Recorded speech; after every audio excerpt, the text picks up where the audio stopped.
I just find it very convenient that her dream was pretty accurate. That her dream was pretty accurate. That her dream was pretty accurate. Oh, brother, this guy stinks! Let's stop playing games, guys. I need somebody to step up and be an alpha. Be somebody to be a leader. Don't make me do it. I don't want to do it.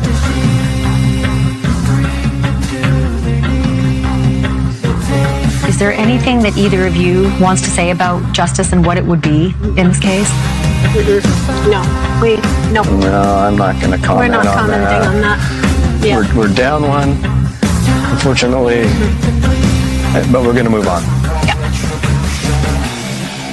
Cause we want retribution. Oh yeah, we want retribution. Oh yeah, we want retribution. Oh yeah, we want retribution. Yeah, we ran out of patience. Boil up with the cold hard hatred. I can feel the vibration. Feet in the streets, it's a new sensation. I wanna break faces on the pavement. I wanna make greatness look complacent. Adrenaline awakened, I can taste it. We can make an impact, grab and then take it.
Here we go. Welcome to the freak show, the best in town.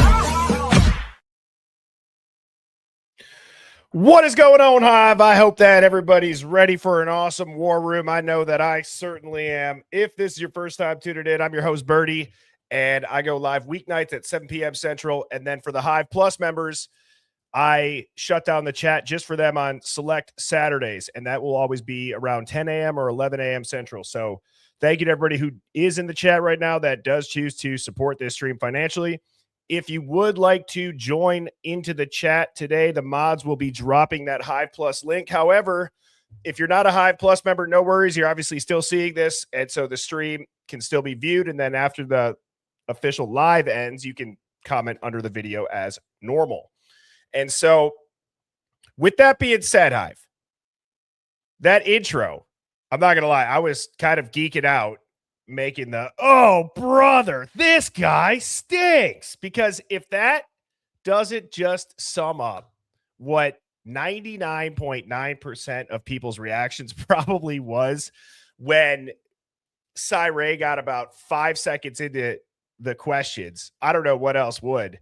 And so that's just wild to me that her dream seems pretty accurate, which is going to lead me into the question of the day. However, before we get there, please go ahead, do all of the things. I'm going to say what's up to everybody, and then we will get to the question of the day.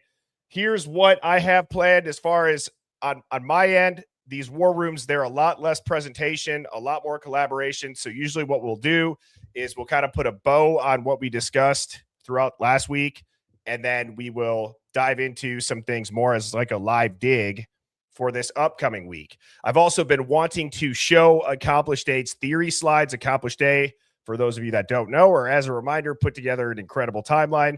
And so not only did they do that, but they were also gracious enough to send me the slides. So I will be diving through that.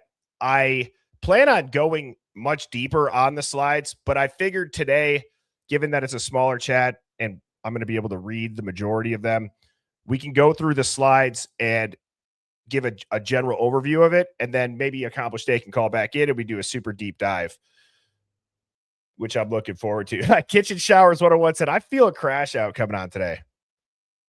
Yeah, maybe. I don't know. I feel one brewing too.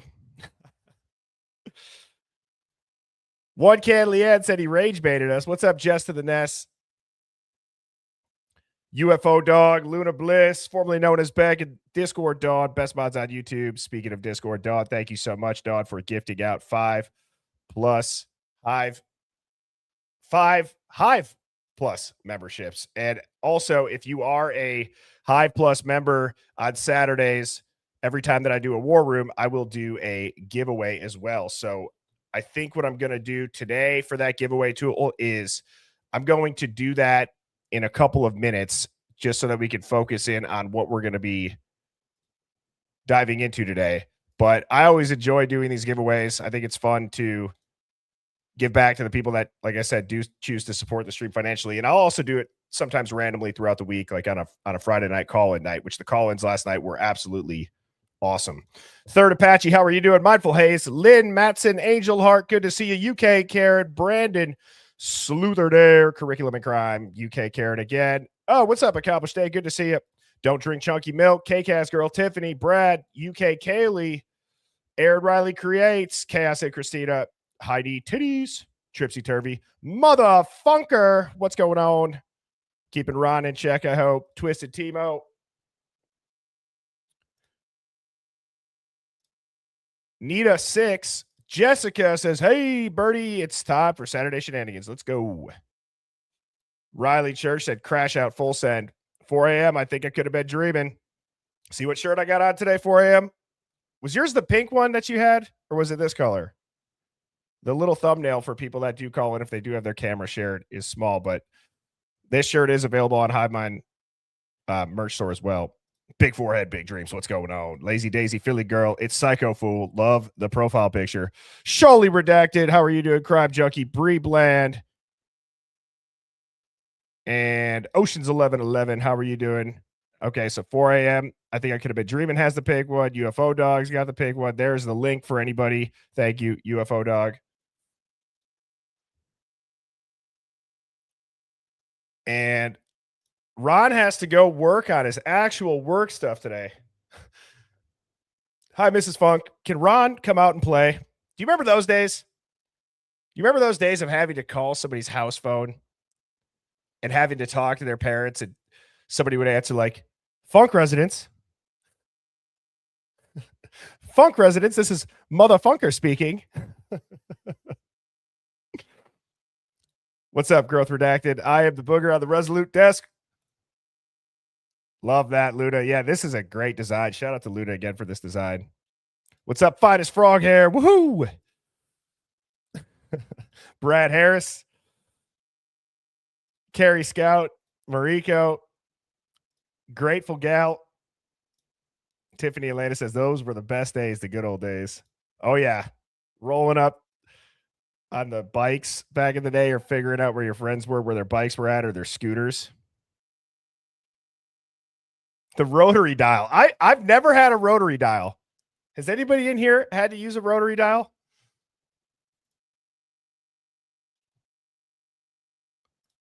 What's up, Sammy? Hello. Splendid Melancholy. How are you doing? Crime Junkie. Ricky Martinez says, morning, war room ready.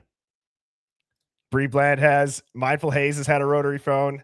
Okay, so there's a Big Forehead, Big Dream says all the time. Could you imagine if you had to call somebody in a rush? What was that like for you all? If you had an emergency, geez, talk about just the panic of having to like perfectly do it. I'm sure you get quick at it, but in my head, I'm just thinking to myself, like, God, don't mess up, don't mess up, don't mess up, don't mess up. And so if you do, you probably have to start all over. Because what is the average phone number with area code? 33. So it's 10. Imagine being on like digit 9, having to restart. Bringing back some childhood trauma for some people, probably. Right, like if it was life or death and you're done, it's not funny, but don't laugh. Don't laugh. I'm just picturing like a chaotic situation. Oh man.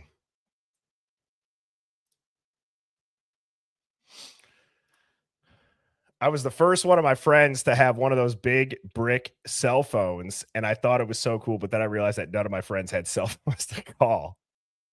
Do you remember what type of cell phone you had seemed to say so much about you? Like the Razor or the Sidekick?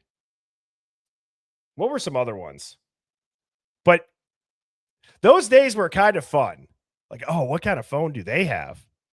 They have a Razor? Dude, they have a Sidekick. They have a Rumor? And now everyone's just got an iPhone or an Android. The track phones. BlackBerry, Nextel. Yeah, back when everything seemed to have style. Cars, music, cell phones, style and class. We used to be a civilized society. Yeah, if you had a BlackBerry, you were the man or woman. People had pagers. Wow. My boy, he said payphones were the best. Tripped out memory lane. Motherfunker said, it's crazy to think that when we had our first kids, now 28, 27, we didn't have cell phones. Yeah, I think I made it to 8th grade without a cell phone. And then I remember when I did get a cell phone, I had like 50 texts. And my mom and dad instilled the fear of God in me if I went over that limit. All right, let's go ahead. Let's do this giveaway. Hive. So all you have to do is be subscribed, be in the chat, and type hashtag Hive, and I will start collecting the comments now. So hashtag Hive. It's not case sensitive. However, you just have to spell it correctly and put the hashtag. If you are the winner that gets randomly selected, all you have to do is send birdies. You have to send birdieshivemind@gmail.com an email, and then one of my mods or myself will get you over a link. Very easy, very straightforward, and feel free to pick out whatever piece of merch from our merch store that you would like, which again, all of those designs come from people in the Hive or one of the mods. And so in addition to the emojis and getting some designs for that, I feel like Luna, Brooke, I know us three kind of will work on some of the merch stuff. Maybe that might be something that we do in addition to the emojis, is do like a limited drop of a top Hive design for some merch. We haven't done anything like that ever, but that would be fun. All right, I'm going to go ahead and let's give it 30 more seconds. Give everybody a chance to get an entry in. I know that sometimes under my videos, as you guys are typing it, sometimes under my videos, it's like 15 minutes in and this guy's just getting started. And I understand, right? You want me to get right to the point, and I try to as fast as I can and kind of lead with what we have to look forward to. But one of the things that I really value and cherish about the Hive is that it feels like a community, and I feel like it's important to say what's up to people, have a little bit of small talk, get into it, and, then obviously it kicks off the discussion. Plus, it kind of just starts the flow of the stream. And that's why I will also do the quick cuts that are 20-minute recaps of every live that's posted as a video the following day. And you can also fast forward if you're watching the live after the fact. Don't forget that. All righty, let's go ahead and let's find out who this Saturday War Room's Hive Plus merch giveaway winner is. And here we go.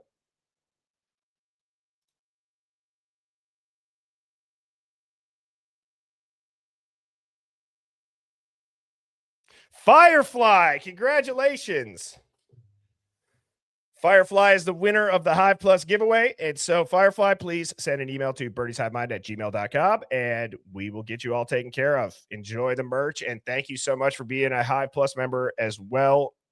With also to everybody else that is a Hive Plus member and did just type out #Hive. But yes, congratulations, Firefly. Nice. There you are. The person that gets done dirty the most in this is Brandon Rudder. And every time I do this, I'm like, oh God, just please don't let it happen again to Brandon. There's been 2 times that his name is like paused on the screen and then gone away. And I'm sure Brandon's like, don't remind me. Because I can only imagine, like, if I was a fly on the wall watching that happen, mentally, the signal in your brain of I just won had no doubt triggered. It did for me. It was already like, oh, it's going to be Brandon. Brandon said, I'm not bitter.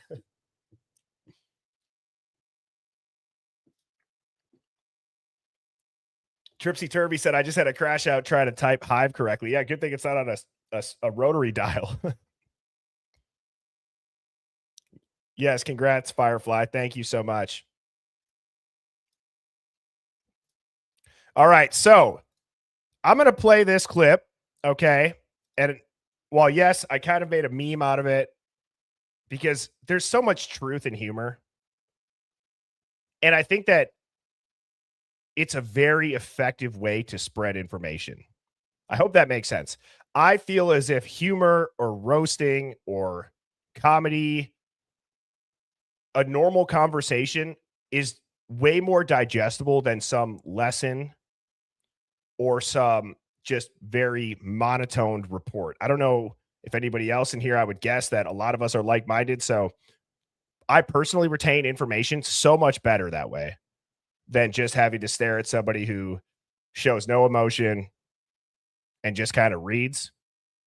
So I do find a lot of truth in humor. Yeah, Sherlock, I started doing a War Rooms because I had stopped streaming on the weekends, just so that people are aware. Like, really, the only thing that changed is I stopped streaming on the weekends. And then when Mrs. Birdie got pregnant, the weekends got a lot more tame, to say the least. And so people had been asking why the weekend stopped. And I said, okay, well, I do the Hive Plus during the week. And rather than just getting the emojis and the loyalty badges, I will stream on Saturdays again and just have the chat be for those people. You are a member. Oh, well, welcome, Sherlock. Appreciate it. Okay, but a lot of people are talking about the humor thing. I don't know if a lot of people resonate with the humor thing, rather. But here we go. I'm going to play this. This is going to lead into the question of the day today. And I just find it very convenient that her dream was pretty accurate. Oh, brother, this guy stinks! So, again, that's kind of the meme part, because I think we could all resonate with just hearing that and thinking to yourself, Cy just said, well, it's a good thing that her dream was pretty accurate. So as I'm making this and as I'm preparing for the War Room today, I do my best to try to look at things through a couple of different lenses. And so when I'm looking at things through a different lens, I also try to get myself in a different mindset of what would cause a human to react that way. What would cause him to laugh and chuckle? And this is no disrespect to the Custody Queens. I would say the same thing as if he was on my show. I just don't feel like Cy Ray at this point in his career would probably be nervous doing this. And it didn't seem like nervous laughter either. And so I counted that out. But the question of the day is this. And so given how Dylan's statements and the dreaming, we're all like, what the hell? How is nobody looking at that so strangely? And people that are close to the case have, in a way, defended her and said it's crazy to think that they have any involvement. But publicly, what we've seen, we're seeing every red flag possible. So here's the question of the day. So did Dylan even quote unquote dream, or was that some sort of legal shielding language? Okay, because I want you to watch his body language again. This doesn't seem like he's just laughing at the fact that she was dreaming and saying it was a dream. This almost seems like, yeah, he knows that she just had to say it was a dream or something. Maybe. That was one of the thoughts that I had pop in my head, and I wanted to get everybody else's thoughts. And I just find it very convenient that her dream was pretty accurate. Her dream was pretty accurate. Her dream was pretty accurate. You know what I mean? So Sherlock said, you can be a professional and still nervous liar, especially when the lies are getting so big and so transparent now. True. I don't disagree with that. High knee titties said legal shielding. Tripsy Turvy said legal shielding. She was not sleeping. Yes, splendid melancholy. It was like a condescending laugh. Psycho Fool said covering for herself. Oh, Becky, don't even get me started on this. Why? And I haven't tuned into anybody else really outside of that interview because I've just been rewatching it. And so I haven't really heard other people's breakdown of it. Have a lot of people picked up on this where Cy Ray also said it wasn't just trace DNA. It was a lot of DNA. It wasn't just trace DNA. It was a lot of DNA. And so that's why in my mind, he doesn't have to tell us that he's lying. We know he's lying because that has been the complete 180-degree opposite of everything that we've been told from everybody involved in this case, defense, state, media, reports. So Cy Ray going off way into left field saying that, in a way, rather than just calling out the lie, because that's addressed, like we know that based on what we've seen, he's in, and I hope this sounds right when I say it out loud, is in a way that is validating, if he's seen the reports that we haven't, it is validating the general thing that we have said and screamed from the rooftops for a very long time, which is what? There is no way that there's only trace DNA there and that there would be so much DNA. How do you kill 4 people with a knife and not leave DNA and not get injured? And so he says it's not trace DNA. It's a lot of DNA. And so I know that in this interview, he's talking about Brian, but are we that naive to think that if it was anybody else, he would use somebody besides Brian and come out and tell us that? No, it's obvious that Brian Kohberger has been the front man, the public-facing patsy, one might say, the figurehead of any evidence that they can apply to him, they do. And then you'll hear slip-ups that it wouldn't match the Brian Kohberger narrative, so they don't release it publicly because either it's not Brian Kohberger, and that's where the patsy aspect and dynamic comes in, or we've even heard some of the parents, and I've called it out. I know Sherlock's called it out. I think Big Forehead, Big Dreams back on the first round table and said something with Steve G talking through the screen to other people. So yes, I think it's clear that he knows the GD truth, and the truth is not public. One thing that I cannot wrap my head around is how it is very difficult to do, myself included in this. So I'm not trying to sit up here on a pedestal or get up on a soapbox and say, how can you guys not do this with your brain and your thoughts? But it is so difficult to try and remember that they are having anything that they can stick to Brian Kohberger off of a timeline and a PCA and video footage that we have destroyed. And so if we've destroyed that because of it not fitting to Brian Kohberger, let me ask you this. Would it matter if there's even a name attached to it? If that was just an official statement and the name was redacted. And we didn't know who the killer, or let's say there's 2 names there, 3 names there. Who knows, right? Put as many names as you want there. If they were all redacted and we didn't know if we were prosecuting them or if we were defending them, would anything that the police say even make a cohesive timeline, a cohesive crime? And that's what I wish we could remember, is that, yes, it doesn't apply to Brian Koberger, but I don't know how what they're showing us could even apply to anybody else because of all the things that we have poked the holes into it of. Cars being on cameras when they shouldn't be. Text messages, timing of calls, statements. And so whenever I hear Cy Ray say certain things, I just try to remember that. I try to remember that the official story wouldn't stick to anybody.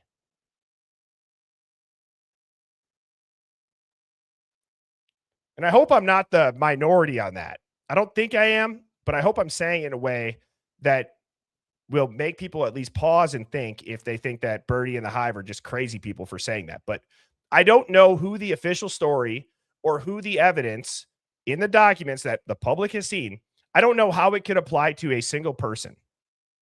And so we're so caught up with, like, it's not Brian, it's not Brian. And then they're saying it is Brian, but the evidence doesn't make sense no matter what.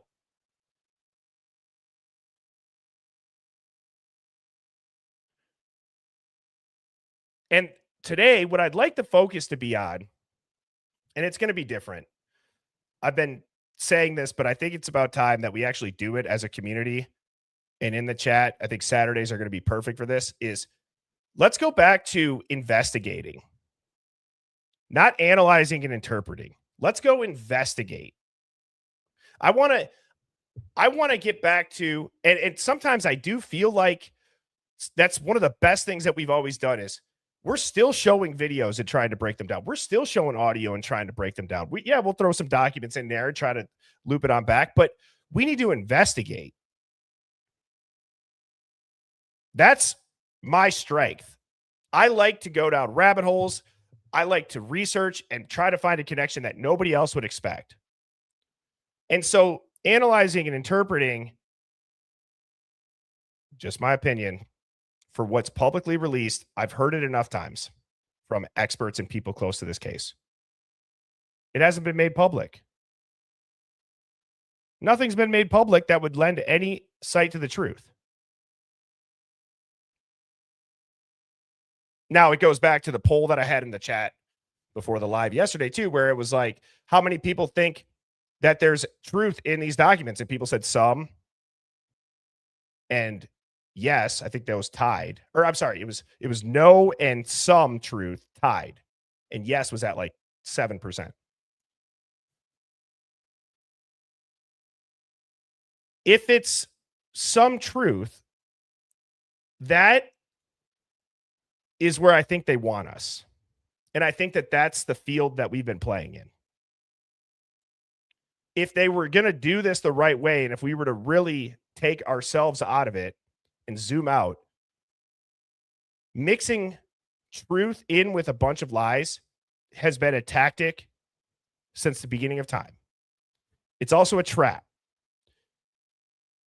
I know there might be some Alex Jones fans in here. Maybe some other people think he's just a crazy ass dude. Maybe he's a paid for shill. I don't know, but he's a perfect example with his platform InfoWars of how, if he is on to something, he's made the reference of there's been times in his investigative career where there is a red herring. There is something purposefully thrown in there that is so juicy and it's too good to be true. But when people jump on it, that was put there so that people did jump on it. And then it's the same thing that's used to discredit that person. So take Alex Jones out of it. I feel like we've clearly done that in this case. We've jumped on all of this stuff that's been made public because it was a trap for us to do. So that when the experts get up there and they say, yes, you guys are conspiracy theorists, there's so much stuff that hasn't been made public. Well, then why would they put any of the other stuff out? Unless it was to have us in the position we are today, where they can continuously and constantly put their thumb on the scale and say, look at all these a-holes. Look at all these a-holes. Get over it. Move on. And we have to be able to address that and acknowledge it and accept it. And it's okay that we did that, because it's tough not to, because we all give a damn about it. So what I have here is I have a bunch of clips of Cy Ray. And I know that people are probably sick of this. These clips are no longer than a minute and a half. I personally digest information much better than this, or much better doing it this way. And I know in the past I've said, do you guys like the clips, or do you guys like when I just have the full video done? And I always think too, it's nice to say, if you guys want to go watch the full video, go support the custody queen. So I only pulled, a minute and a half clips out of 3.5 hours. Cy Ray says some very interesting stuff in the beginning. And I want to break this down just because it's relevant. We'll put a bow on it. And let's go ahead and check these out.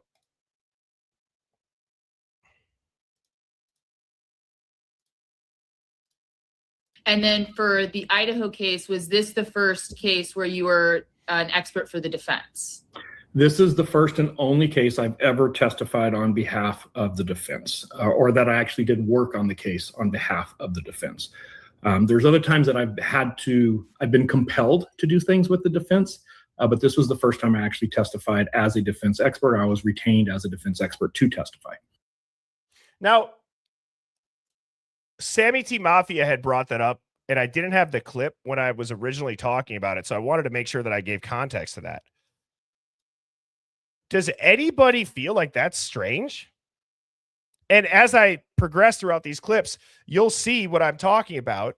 But I want to remind people that Cy Ray is not the only person to have said that. I said, that's very strange, because Chris Whitcomb, in addition to saying he had a moral obligation, just like Cy Ray did, which I have that clip, Chris Whitcomb didn't do true crime. Right? And so I'm going to go ahead and pull that up quickly.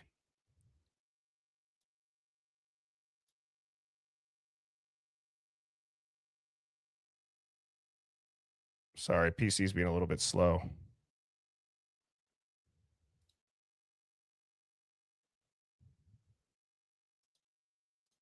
On Netflix, or a documentary on Netflix called Waco American Apocalypse, and it went the other way around. They took over. They have a specific, so a lot of different things. The FBI, rather, like, they're more personal, right? So what made you feel like writing about the Idaho 4 case, or I guess what made you think to yourself, the Idaho 4 case needs my voice and my writing right now?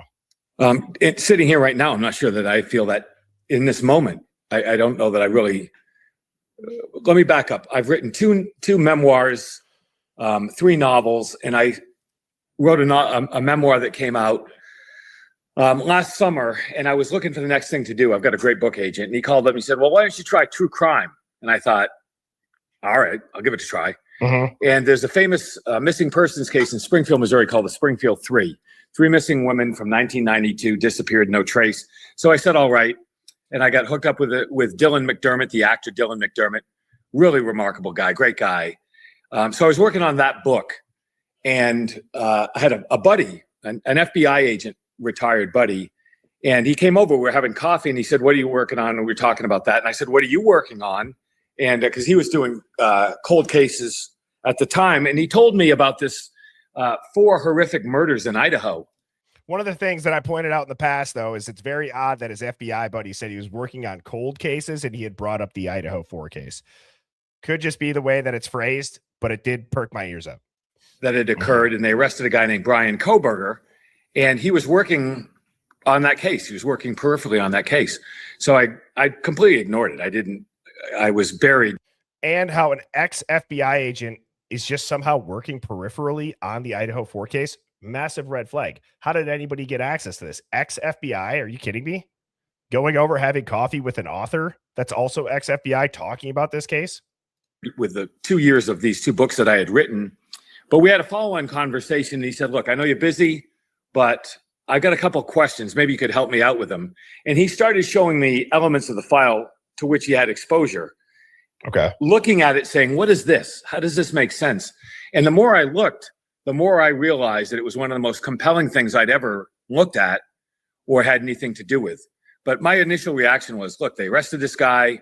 He's going to trial. I'm sure the prosecution has it wrapped up. What could I possibly have in terms of interest in following this case when I was just thinking what's next? I was very, very busy, what it boils down to. So now we go to this next clip. And you were retained in October of 2023. Closer to November. I think the first time I got a call, but I didn't know what case it was on because of the gag order. I received a call from another expert who was looking for a peer review of this. But because of the gag order, he couldn't get into details of the specific case. So I agreed to do this case without knowing what case it was. And then it was a couple of weeks later that the documentation on the gag order and kind of got up to speed that, it's that case. Gotcha. Okay. And is that Tom Slovensky? Correct. Oh, that case. Okay. That also makes no sense for that reaction. Oh, that case. What do you mean? The way that he describes the type of cases that he typically works on, according to him, is that he doesn't really ever get paid. Like 60 to 70% aren't, because he does this class where if a student goes through his classes, he won't charge them for any sort of like mentoring or advice or corrections if they're working a case. And so if there was a gag order, he didn't know about it, and then he finds out what case it is and he goes, oh, it's that case. Well, most of the time he says that he just comes in, does a couple quick edits, briefs it, and then he's out. He doesn't get involved. So when he goes, oh, that case, well, at that point, it was the most straightforward. It would match what you say you typically do to a T. So I thought that was weird. Now, this next part, I think, is the clip oh yeah, this was from last night. So when was Ann Taylor at King Road? Does anybody know the exact date? Because this is a Fox News article, I think, that UFO Dog had sent me the screenshot from. And I mean, there's certainly the, what is this called? What type of hat is that? Is that a fedora? No. Yes. No. So anyways, it's a specific hat.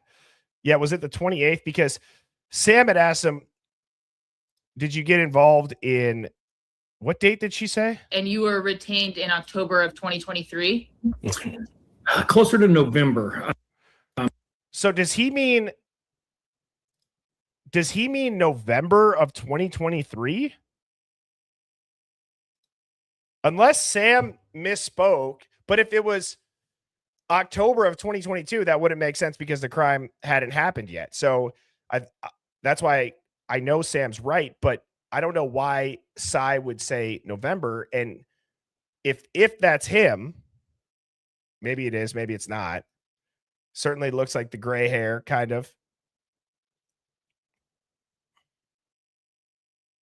It's a newsboy cap. A new boy.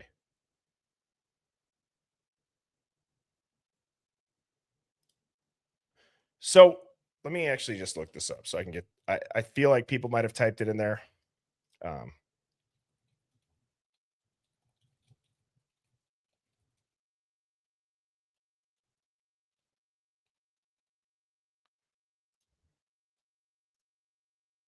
So I'm just looking up, what day did Ann Taylor and her team go to the Idaho 41122 King Roadhouse? Obviously, the reason why I'm showing the picture is if that's him, that's wild. So Ann Taylor was there on January 3rd of 2023.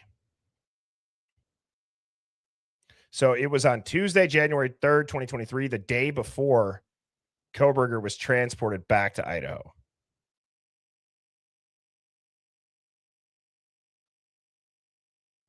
I don't know. What are your thoughts? Do you believe that? Does that look like his figure, his build? I'm not sure. but it's the same hat. We can't lose our minds over that.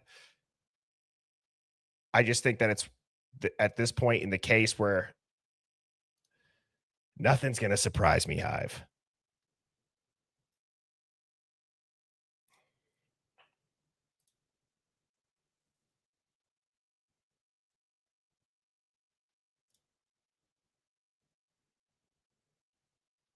Yeah, I think so too. I think he came out late 2023, close to November. I don't remember Cy being at the beginning of the case. I don't either. Redeem says not his build. Philly Girl says yes, it's him. Nita says yes, it's him. Oceans 1111 said we know he was there though. Okay, could you refresh my memory on this, because I saw people saying that last night. When did he say? Because people were saying that he had said he was there.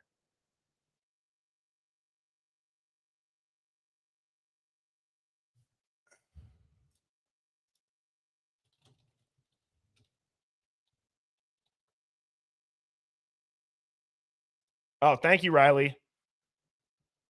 I will check that out. Usually after the call-ins, I'm just completely fried. So I try to just check out for the rest of the night, especially with the war room. So I will get to that this afternoon or Sunday, most likely. But thank you so much, Riley, for the super chat.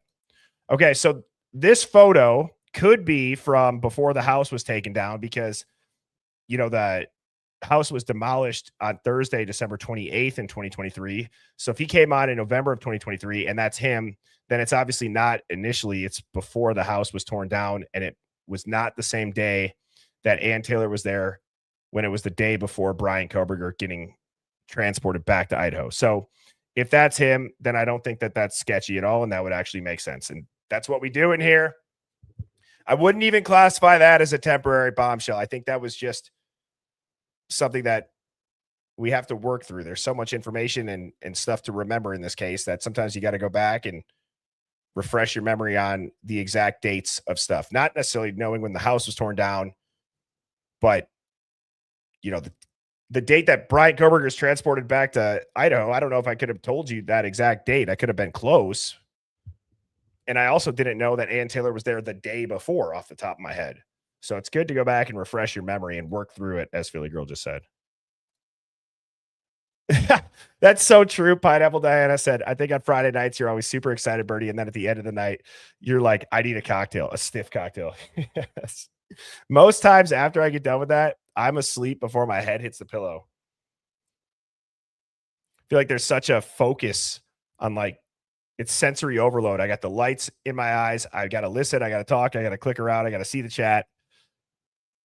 It's like when I take my dog out at night to get her tired to go on a sniffari. I saw that on TikTok where this girl was talking about how her dog doesn't like settle down at night. So she just takes her dog out and lets her dog sniff whatever they want for as long as they want. And she calls it a sniffari. Potentially on the roof. Yes. Yeah, that's true. That's true. But I obviously I really enjoy it. But yeah, they're sometimes longer than 3 hours. I think last night was about 3 hours. So I have a Golden Lab Collie mix, and she's got a little bit of Beagle in her. So she'll just randomly be like, oh, roar, roar, roar. Like, oh, it's the Beagle talking. All right. So now let's check out this next clip. You signed, I'm assuming, the confidentiality. You jumped on the case. You started to get into the case. What was your scope or retention like in that case? Yeah, and this is probably, I probably left something out in my background that I should have included that I think you guys will find very relevant, is from about 2010, it started in 2008, but by 2010, it was really rolling. I was teaching investigative methodologies for cell phone mapping geolocation to law enforcement. In 2014, I started the first subject matter expert certification course for state and local law enforcement. It was the first one in the nation to do that. Today, there's about 200 subject matter experts that have been certified within the court as a subject matter expert in geolocation as a result of taking that course. The idea of me receiving a phone call from another expert doing a peer review, it's kind of like a Tuesday. It was not a big deal. And the majority of times when I get those type of calls, I'll look at a case, I'll make a couple corrections, I'll give some advice, and I'm out. I really don't get involved with the case. And I fully did believe when I first was contacted on this case, this would be the same. I had every reason to believe that when I saw the work product, if anything, there's a few minor issues, point those out, and I move on. I have nothing to do with this madness. So again, it doesn't really line up with him saying, oh, that case and this madness, because he's saying after not Kristen, Sam had asked him what was the scope, and he's like, I assumed it would be like every other case. Couple quick corrections, move on, get in and out. So when you reviewed the paperwork, Slavinsky called and said, hey, can you look at this? I think you met with Ann. Was there anything in your gut that was telling you not to take the case, or the other way, vice versa? I would be lying if I didn't say there was a moral dilemma. I've always been a prosecution witness, and that is mainly because I've always been part of the investigative effort to bring forth charges, not necessarily defend a case. So it wasn't necessarily by design or choice. It was more by that's just the role that I've played in the past. Initially, like I said, I didn't feel like I would have a very big role in the case. I would have just some minor, edits and be out of it. When I saw the scope, and probably a better word is the magnitude of what was happening in this case, yes, I did feel a moral obligation. I've spent the better part of my career, and I can easily say the last 15 years, really trying to establish geolocation as a scientifically sound and reliable methodology that can be used in court. We have solved an incredible, and I say we, I'm talking, the law enforcement community in general, has solved a lot of really heinous, critical crimes using geolocation information. So it's important that we show that it's reliable. It can be upheld. In this case, it was very quick summary that I realized I was dealing with a case where the end result justified the means. And therefore, yeah, there was a moral obligation of a standard that I felt that I had taught and put out there for law enforcement and spent a lot of time in court showing the scientific, reliability of it was being challenged or was at stake. And that's a ripple effect that, impacts the entire criminal justice system, not just a case in Idaho. And that was the moral obligation, if you will. Yeah, but that doesn't really summarize a moral obligation. When I think of a moral obligation, I go back to when he was saying it was very compelling, and I realized that this was so much the magnitude of this. The moral obligation to defend your work and make sure that you don't look like there's information that comes out in today's day and age when it's on the opposite side of the prosecution, to defend that doesn't seem like it's the right definition of moral obligation. Moral obligation means I don't care if it's on the prosecution or the defense team.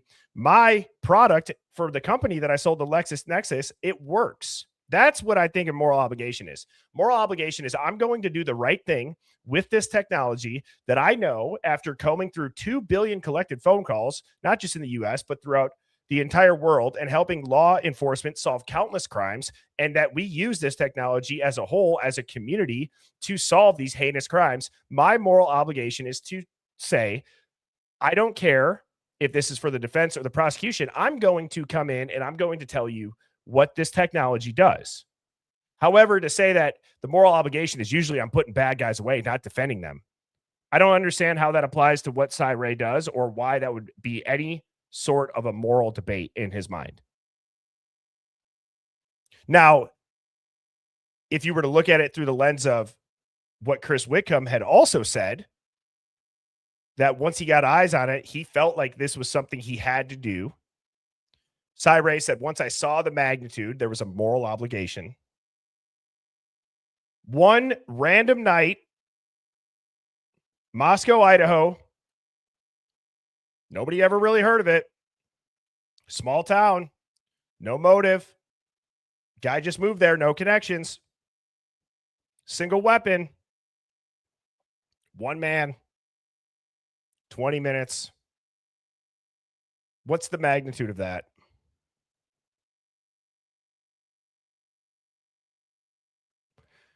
I find it very hard to believe that Chris Whitcomb, being an ex-FBI and a part of the CIA who said that there's no need for him to be in a stable country, and Cy Ray laying out his Reader's Digest, as he says, version of his resume, would look at the Idaho 4 documents that we were told as far as what happened, being lone wolf killer with a fixed blade knife, killed 4 students in their sleep, would ever make their eyes pop out of their head and make them feel a moral obligation and compelled to do something because of the magnitude of it. Now, the magnitude of it in my mind, and what could the moral obligation be, is that 2 people that are ex-FBI agents were approached to use their platform or use their company, and this is all alleged. This is just my opinion, obviously for entertainment and discussion purposes only. This is not a fact. I do wonder if they were approached by design. You have a guy who's always going to be you're always going to be a part of that law enforcement club. And Chris Wickham saying, Bill Thompson, I'm a fan of him. Now it makes you think, were they approached to back the blue in this case? And on a need to know basis, we're told, Ray, you're going to help frame somebody. And the moral obligation is that's not what this technology should be used for. But once he saw the magnitude of it and he realized that the end result justified the means of doing so, well, then I can see how there's a moral debate that you're going to lie to the public willingly because the end result of whatever you're lying for will justify the means. And Chris Wickham, not doing true crime, but feeling compelled to get into this, could be the Band-Aid that comes on and starts to somewhat shield all of the lies. It's almost as if there is a playbook that we're seeing play out. Becky, C003 said, Cy damn well knows that a picture of Ethan's hand, the Chapin's lawsuit would shut that down. Wait, Cy damn well knows that's a picture of Ethan's hand? I need more context, Becky. I know what you're talking about with Cy referring to Ethan's hand falling off in the hair and calling Turvey's description of it BS, but what do you mean as far as the Cy damn well knows that's a picture of Ethan's hand? JJ, what's going on, dude? Good to see you. Said, what's up, Hive? Just checking in to say hello to Birdman and company. Yes, go show JJ State of the Deep some love. Man, I've been really enjoying those Wednesdays. It's been a great conversation, and I think it's also important for people, to listen to JJ, somebody who's got a background in psychology. He knows a lot about not only psychology, but just how the system works. And so I enjoy learning from him, chatting with him, and it's been great.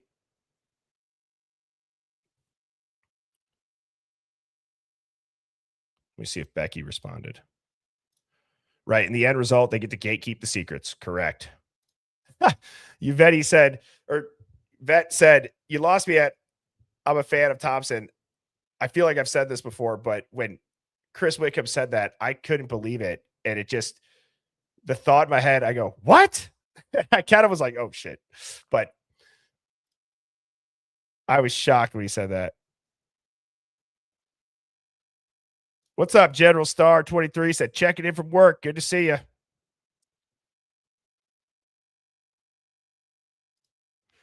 And followed up with saying, I think all the redactions come from the Chapins.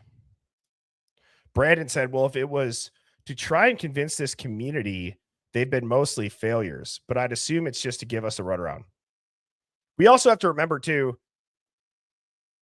and I'll segue off that, Brandon, is we have to remember too that this community probably doesn't get tricked by the majority of stuff that everyday normies do. And I also had somebody in my comments ask about what does the MSNPC t-shirt mean? And it's obviously a play on MSNBC being a mainstream media platform. And NPC means non-player character. It's a video game reference. It turned into a meme because essentially there are characters in video games that are not controlled, that are just controlled by the gaming system. And so NPC, at least that's my interpretation of it. NPC means non-player characters, and they do not think for themselves. They just do whatever they are told to, and they're pre-programmed. Bill Thompson, the king of broken pleas. Oh, no, I definitely said it out loud. What's up, Jessica? Thanks for being a member of Hive Plus for 3 months. And I just saw Lisa Longhorn from the UK. What's going on? High on high knees. Welcome, Altruistic Murder. Great to see you. Thank you so much for signing up for Hive Plus.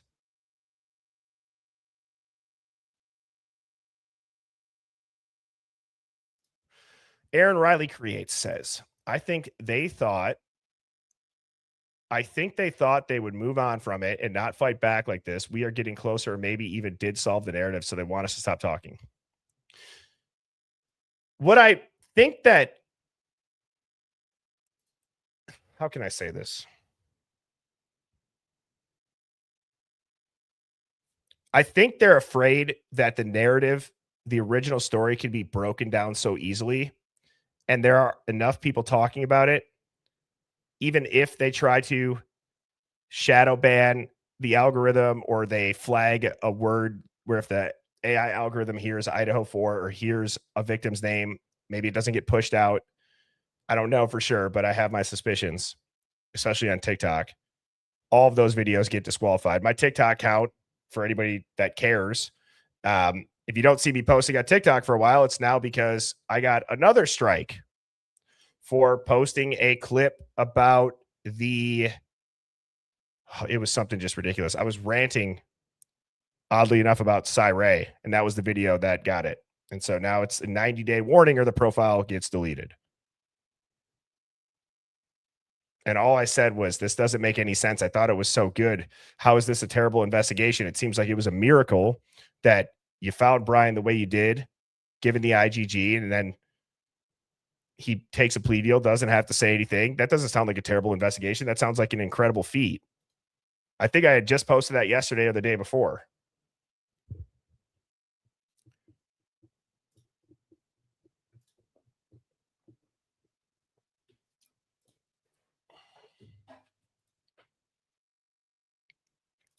Yeah, but then I can go watch other stuff on TikTok where I'm just like, how is this allowed in comparison? All right, I think I got... Okay, so now I'm excited for this. So speaking of TikToks, there was one going around of some video footage of an angle that most people probably haven't seen. However, there was a girl talking for like 2 or 3 minutes beforehand. I really couldn't understand what they were trying to say or get at about it. It's not disrespecting that lady at all. And I also didn't know if that was her video or what. However, just know that I am not the original source of this video, and I don't know who the original source of this video is. But I put in almost 2 hours of work trying to stabilize this video and try to figure out what we're seeing. So I believe that I have successfully stabilized an angle of video that not many people have seen that's recently been talked about on TikTok. Now, Sleuther Dare and I were trying to figure this out. And if you remember this, I know this has been brought up in the past. Nick Rabus, underneath a University of Idaho post, had said, I just found out my remote photography group has a video from a tripod that was stationed behind the house in secluded brush around 4. Shows a woman entering from the side of the house as a black car /road. The driveway. That doesn't make sense. She ran away from the house and right by our tripod at speed, lapel normalcy short, but left corporate. Jesus Christ, Nick. Can't you just say you had a damn camera up there? Why do you got to use these words? Okay. But left corpo reality, several car races, roughishly around 2 a.m. A group member revealed the thing about I can't sew up. Hi haw the video. What in God's name?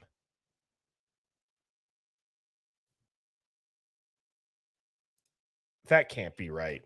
AI, because when I use this program that I do to make slides, AI had to have jargoned that up. There is no way that is. There's no way that that's what this dude wrote.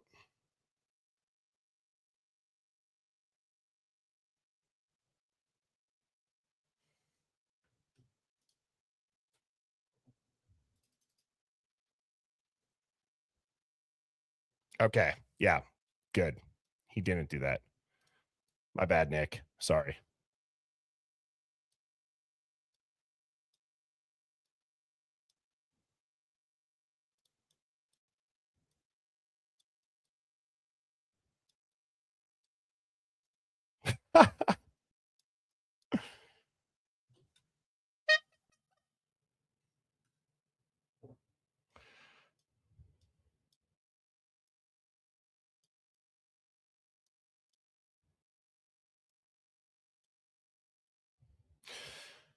Okay, let's try that again. Take 2. I just found out my remote photography group has video from a tripod that was stationed behind the house. It recorded from 8 p.m. to 8 a.m. and shows a woman running from the side of the house as a truck entered the driveway. She ran away from the house and right by her tripod at approximately, almost but not completely accurate or exact, roughly 2 a.m. A group member removed the tripod, and I don't know who has the video. It is the group's right to not disclose why we record, but we would send in recordings in special circumstances. Then somebody responded, said, then call the police and give them your information. Nick said, group member reported the video was sent to Idaho State Police. Our group has been removed from Facebook for various policy violations. Okay, so ignore the AI gibberish, but Sleuther, Dare, and I assumed that it would be up here. Now, before I show this video, I want to look at something on Google Earth, because in the video I see a blue dumpster, and it looks like it's the dumpster that's on the corner of 1112, kind of where we see that guy go and look in from the light bulb camera. But I'm going to just double check and make sure that the dumpster behind the house, if there is one,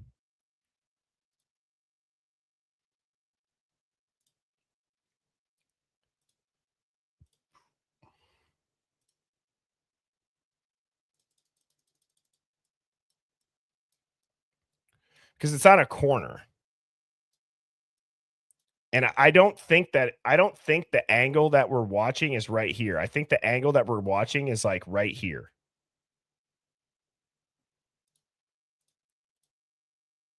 This is the video. So doesn't that look like the dumpster that's right here? Here's the light bulb camera where my cursor is.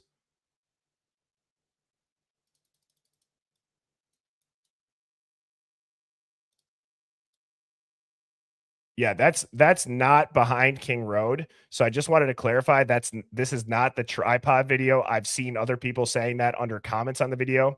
So this is not behind King Road. I believe that, we can damn near say that it is this dumpster. And what you're going to see, and we know that there's a motion censored light here because we've also seen that guy walk kind of up through here and then go to the dumpster, meet that silver car, that SUV, and then walk that way. So, like I said, I spent a significant amount of time stabilizing this. There is no audio. It's about 2 minutes. I go through and zoom in. I use night vision. Nothing is edited other than a filter, and it's not an AI applied filter, as far as I know. I tried to not use anything that would add any effects other than just changing tone, color, and brightness of the light and how it would look when that filter is applied, if that makes sense. So again, this is the stabilized video. This is, in my opinion, the best angle of it that we've seen thus far. Oops.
Now, I don't think that this person comes out of the house. They come from the side right next to it where that guy walked.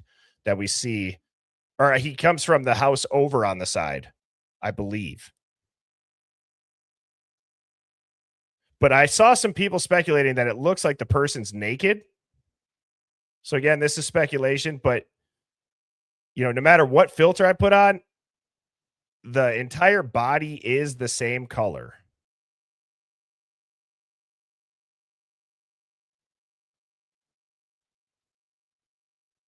So it'll keep going through. These first ones are a little bit longer because you can see the person kind of go over towards a car up here. But like, look at this. Doesn't that look strange?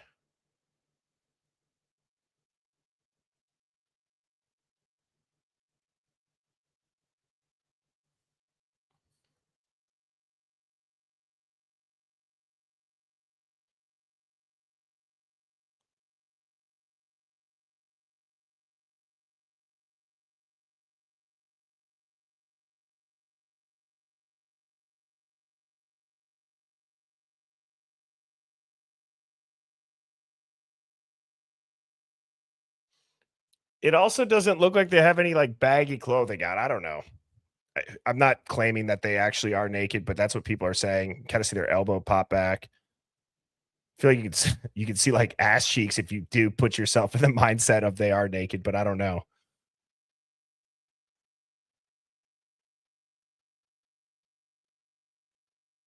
Luna said it's a hoodie.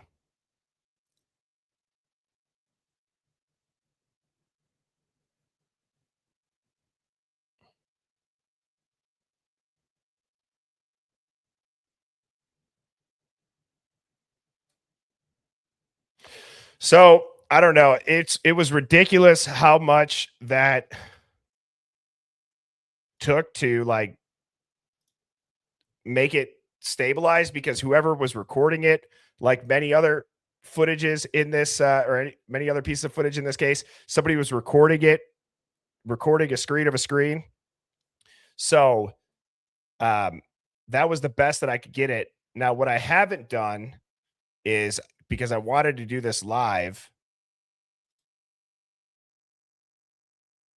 what I haven't done is I haven't enhanced it with Grok.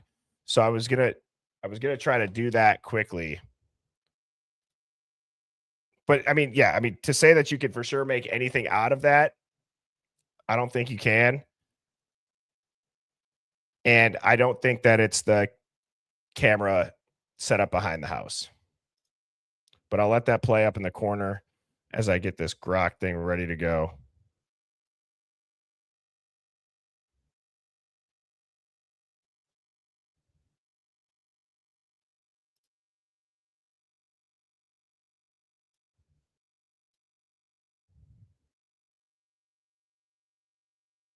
Okay, here we go.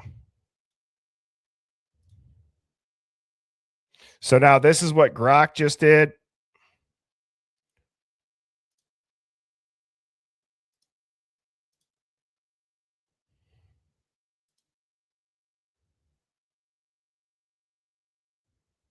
It's a little bit easier to see the figure. Like, they're brighter, but that doesn't necessarily show the shape of them any better.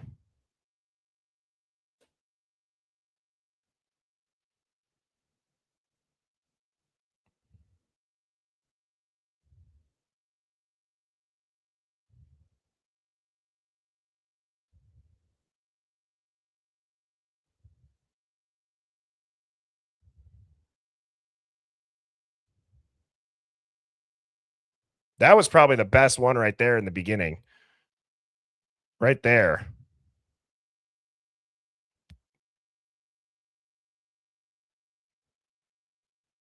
Looks like he's got a phone in his left hand.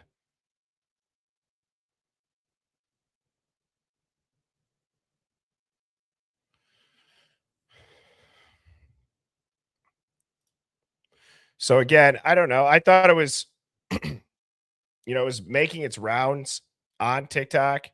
I will say now, now put it in color, use ultra enhancement, and make it daylight and as accurate as possible. So obviously this is going to completely use AI for it.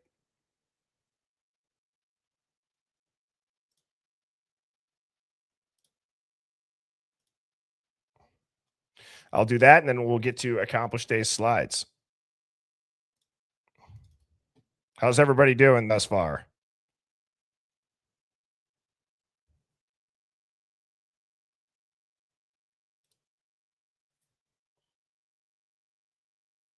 No, that's the thing. I don't even know when this is from because the cars look different too. So who knows?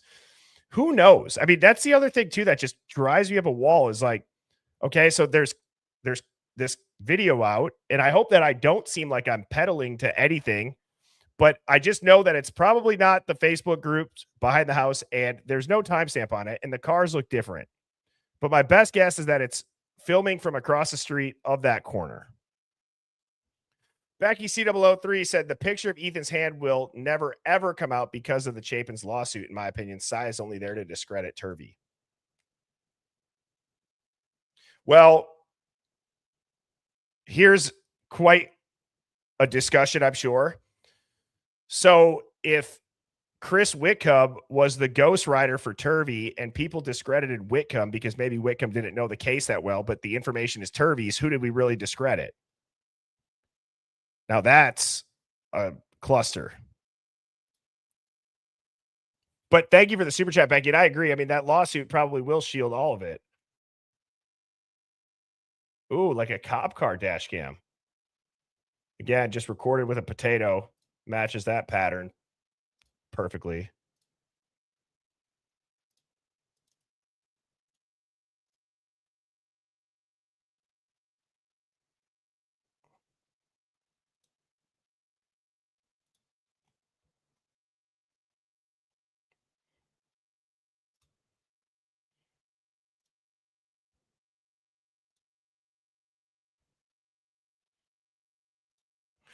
All right, here we go. I'm just trying this one last time. Grok's giving me some issues, which is not surprising.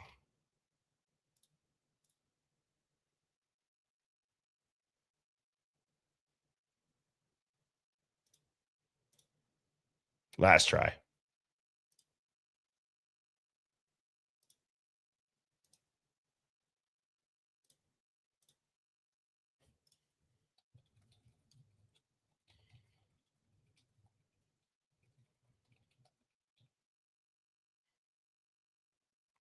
Thank you, Accomplished Day, for the super chat saying, hey, when you go over the slides, have the PDF open too. I said that to Luda. It's easier to follow. Just post the link in the Hive Minds Discord. Yep, I got the tabs open of the PDFs. So thank you for the super chat. And yes, I am all ready to go. Grok is sucking right now.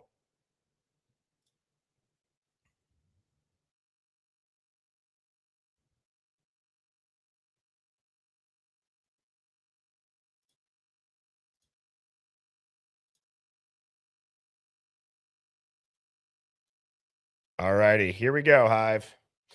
Shout out to Accomplished Day for this theory. Now, I'm going to zoom out so we can see all of this.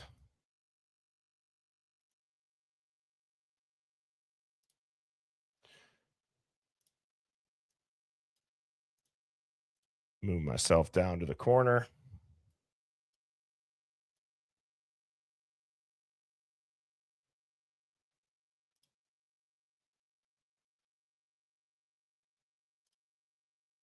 Actually, I'll do this. Sorry, I just want to make sure that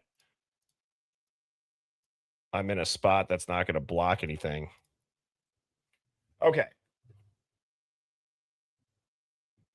So Accomplished Day has this one, and then they also have a Sigma Chi theory.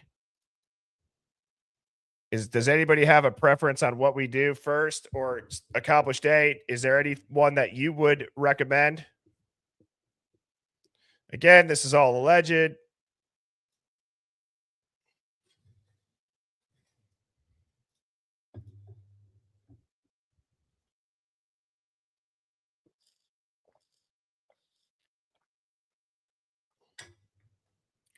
There's a lot of detail in it, so I don't know if we would get to both. I just am curious what Accomplished Day says.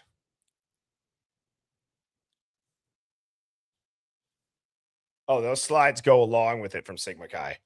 Okay, I didn't know if. I got you now. I got you.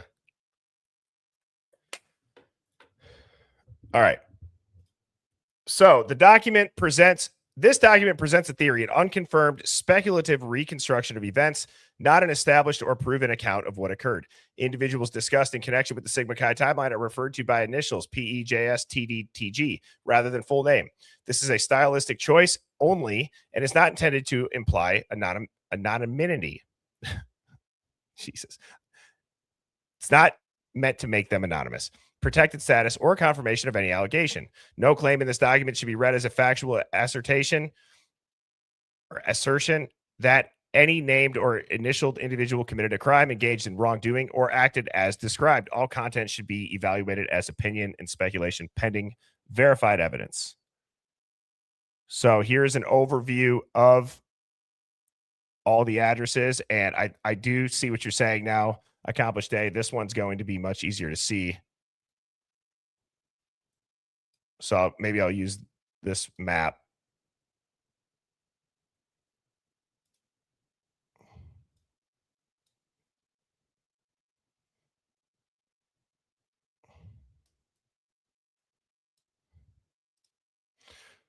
I got to take this down. So Sigma Chi is obviously right up here, everybody. This is the Banfield. We have the Whites or 621 Taylor. We have the light bulb camera down here. We have the Queen Road Apartments. These are where the Linda Lane cameras are. This is awesome. Thank you, Accomplished Day. Obviously, this is taken in post house being torn down. Jack D's house, 1119, which is across the street from the light bulb camera.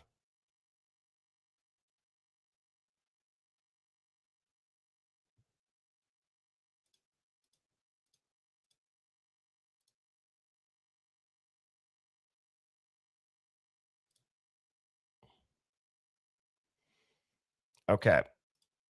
So bear with me as I click back and forth between these. Timeline of events. Around 12:15 a.m., Ethan left Sigma Chi with PE. Xana remained at Sigma Chi and repeatedly called Ethan after realizing he had left without her. Around 12:43 a.m., DM and Lakeland returned to 1122 King Road. DM told Detective Gooch she went into Kaylee's room to let Murphy out. Under this theory, DM actually went into unlock Kaylee's third floor balcony, creating a potential second point of entry later in the morning. Yeah, and Accomplished Day, as we get going, I'm just going to read the initials, and if you want to type them out in the chat, or Hive, if you want to help people out and just throw the name out there, that would be very helpful. Around 1 a.m., JS, TG, and TD left Sigma Chi, and under this theory, arrived in the Linda Lane / the Whites area shortly before the altercation. So again, timeline of events. Ethan's leaving Sigma Chi with Peter. And around 12:43, DM and Lakeland go to King Road. Around 1, JS, TG, and TD left Sigma Chi, and under this theory, they arrived at the Linda Lane / the Whites area shortly before the altercation. This is the Linda Lane camera at 12:28, where we all have seen this photo. People have speculated, is that Ethan? PE, JS, TG, and TD all continue to try to place Ethan and Xana at Sigma Chi between approximately 1 and 1:30 a.m. Under this theory, it is possible those statements were intended to keep Ethan and Xana at Sigma Chi, after they had already left, supporting the theory that the altercation occurred during that time frame.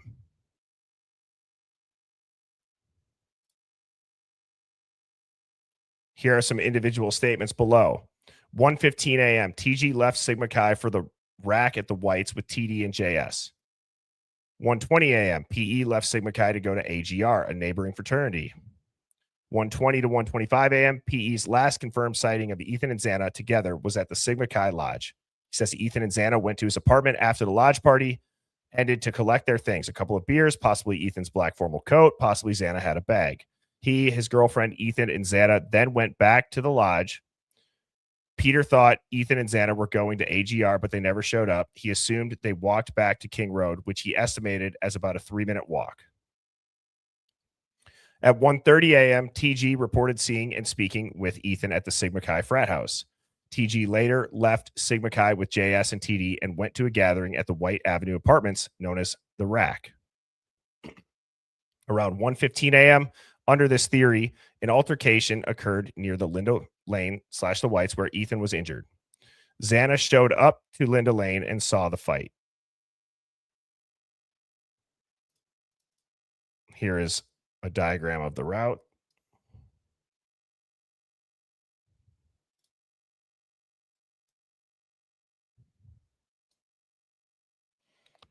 Leaving Sigma Chi, walking up that stairwell that Erin had showed us that she walked when I showed those pictures and videos of her being out there.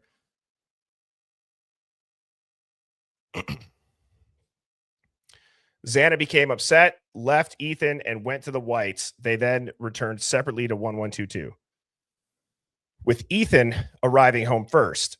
When Ethan and Xana leave, neither can be seen on the 1330 Linda Lane camera due to the other entrance, which is pointed out here.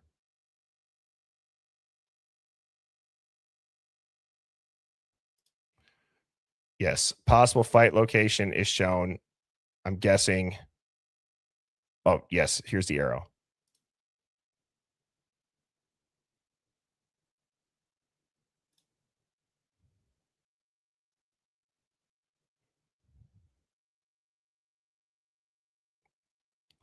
Under this theory, Ethan may have gone to the Whites looking for Xana after she left Linda Lane upset with him. This may explain the reported blood transfer at the Whites. He couldn't find her, so he went to 1122 King Road. Kaylee and Maddie arrived home around 1:56 a.m. They went straight upstairs by 2 a.m., and Bethany and DM had already joined them as well. While Ethan walked up the first flight of stairs to the second floor, he transferred blood onto the second floor handrail, explaining, under this theory, the transfer blood stain where Ethan was the primary DNA contributor. Stain D. It's located on the north side of the wooden ledge of the half wall in the living room. Stain D was tested for the presumptive presence of blood and was positive. Stain D is a transfer blood stain. Ethan Chapin being the primary contributor.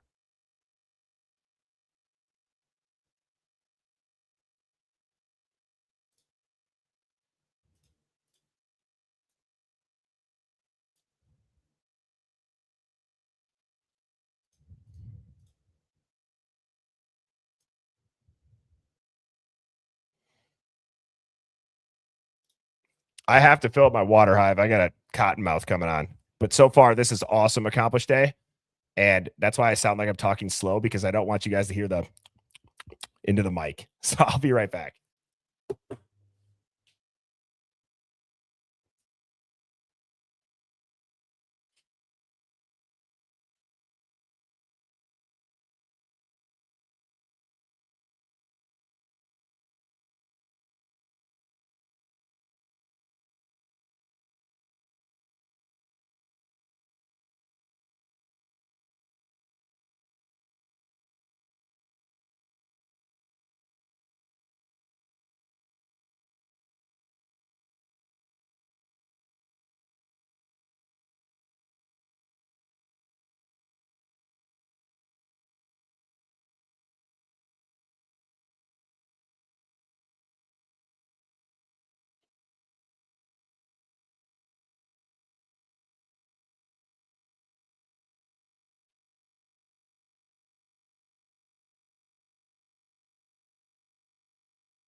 All righty. Let's talk about Murphy, shall we? Bethany and Maddie had taken Murphy out. Bethany went inside before Maddie did. It is possible Maddie did truly lose Murphy while she was outside with him and while he was out. Under this theory, Murphy was no longer inside the house. Maddie and Bethany realized Murphy was missing. Maddie went downstairs to Bethany's room asking if she had seen Murphy. Here is where Murphy went. 1112 King Road audio. 2:36 a.m. a vehicle enters the neighborhood and drives past 1112 King Road. 2:36:14 a.m. audio may capture someone saying, "Hey, get Murphy." 2:36:17 a.m. a vehicle door closes.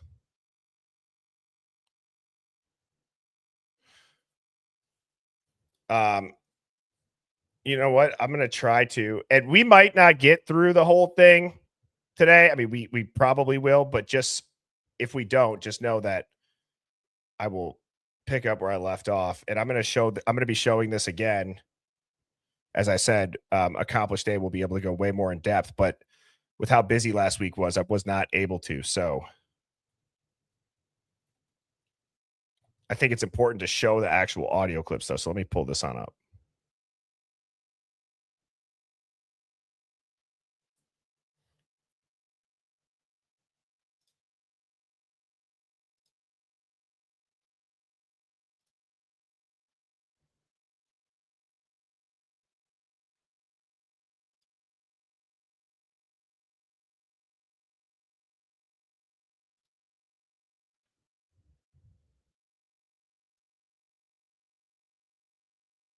What the heck?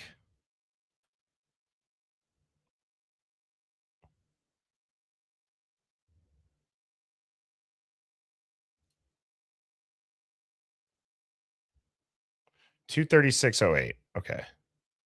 What would help if I shared it?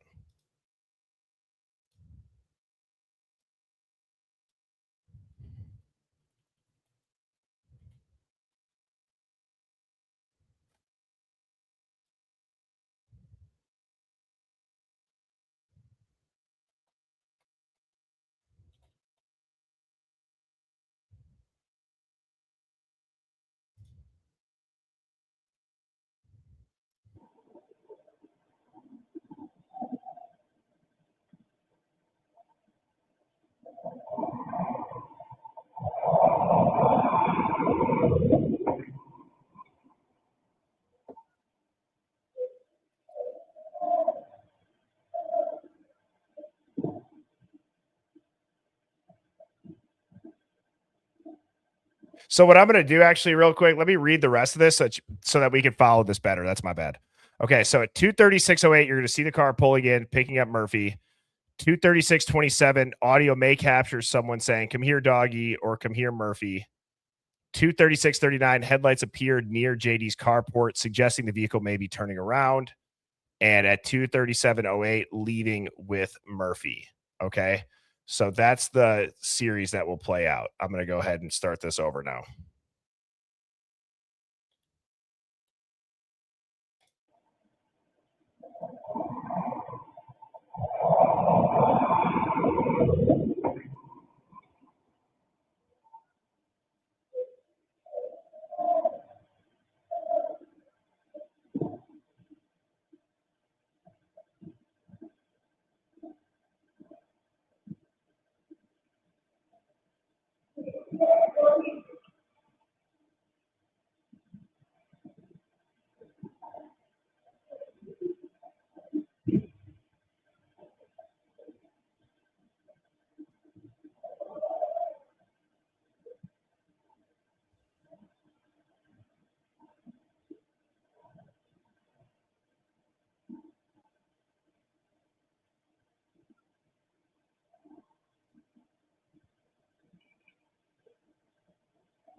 I definitely hear so whenever this could just be what I do, but you know that noise that you make when you're trying to get an animal's attention, like come here, Murphy. I kind of hear like the maybe. So I'll play that one more time. That's at 2:36:28. Yeah, and this is all just what everybody hears, and I know it's going to be different. So nobody jump down my throat or Accomplished Day's throat. Everyone's doing their best here, but I think that I could hear that little.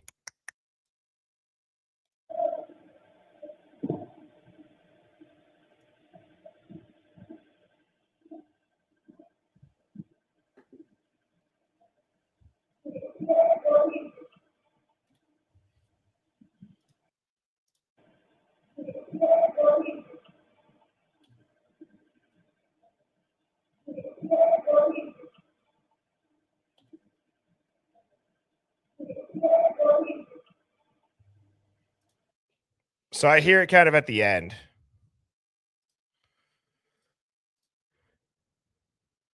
That's a great pickup.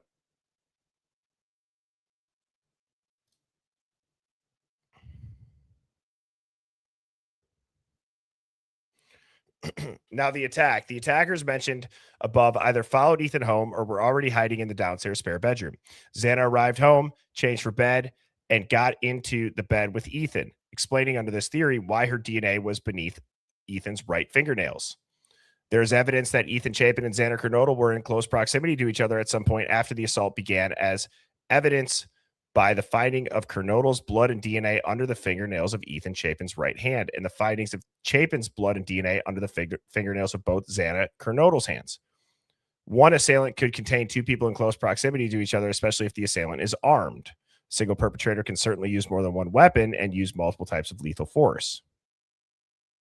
Ethan and Xana were then caught completely by surprise by 3 to 4 attackers. There may have been a confrontation before the violence escalated, explaining the prolonged commotion captured on the 1112 King Road camera. Under this theory, the attackers first injured Ethan's leg, which immobilized him and prevented him from helping Xana.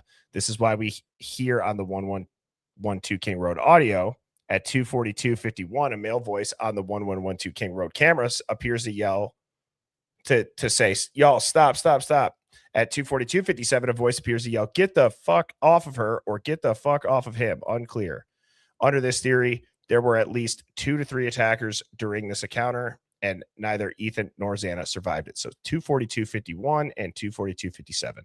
I'm glad that I pulled up the video.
Kaylee and Maddie. Under this theory, Kaylee was on the phone with Jack Decor from 2:26 to 2:43 a.m. Toward the end of the call, she began hearing noises downstairs, but did not think anything of it. She then realized something might be wrong and walked over to Maddie's room as soon as the call with Jack Decor ended. Kaylee realized something wasn't right and called JD, attempting to reach him multiple times. Maddie took over the calls, attempting to call JD twice, then calling Xana and Bethany. Notice, not one person calls DM. Why? She had just been in Kaylee's room, right? Kaylee crept downstairs to investigate, witnessed what had happened, and ran back upstairs. When she got to the 3rd floor, Kaylee encountered another attacker entering through her balcony and shouted, "Someone's here," which aligns with DM's account, just at a different time frame. DM's interviews do contain some truths, but during incorrect or untrue time frames. She told Detective Gooch she heard Kaylee run down the stairs and say someone's here, but she doesn't know if Kaylee made it past the stairs. There was truth in her statement. Kaylee did run downstairs and didn't make it past the stairs because she attempted to run to DM's room for safety, but was unable to get inside. As DM told everyone, she got up and locked her door. Damn. That's a great take. Accomplished day. Kaylee possibly became trapped between the attacker entering from the 3rd floor and the attackers coming from Xana's room. Kaylee was then injured near the ping pong table, or the beer pong table, explaining under this theory how her blood ended up there. Kaylee retreated to Maddie's room, where they were both ultimately attacked. Where were these officers before this patrol loop? 2 a.m. to 3 a.m. during a patrol loop past 1122 King Road, Officer Tesdale observes at least 2, possibly 3 individuals walking towards the residence near a vehicle parked in the northeast corner of the lot. His view is partially obstructed by parked vehicles and brush. He notices one individual appears to have blonde hair but does not stop to make contact, as he observes no signs of alcohol violations or intoxication. Notably, during this entire hour, no vehicle matching the description of MPD's silver Ford Fusion can be seen on the light bulb camera or the 1330 Linda Lane car park camera.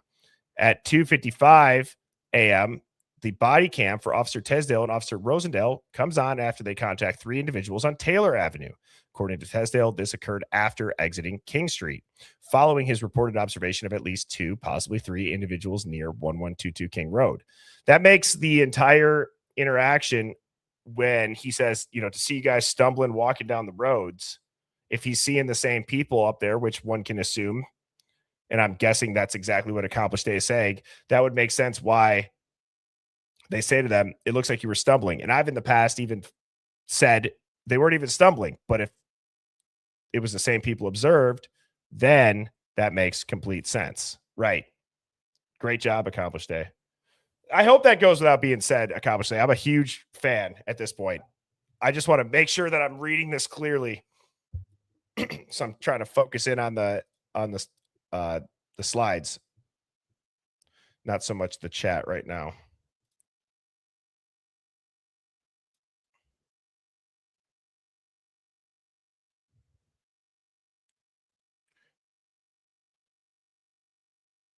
Do I need to play the body cam, guys, or do you think we're pretty good to just continue on that? I hope I described it well enough. I could pull it up, but I don't know if the body cam, I feel like that is pretty well known.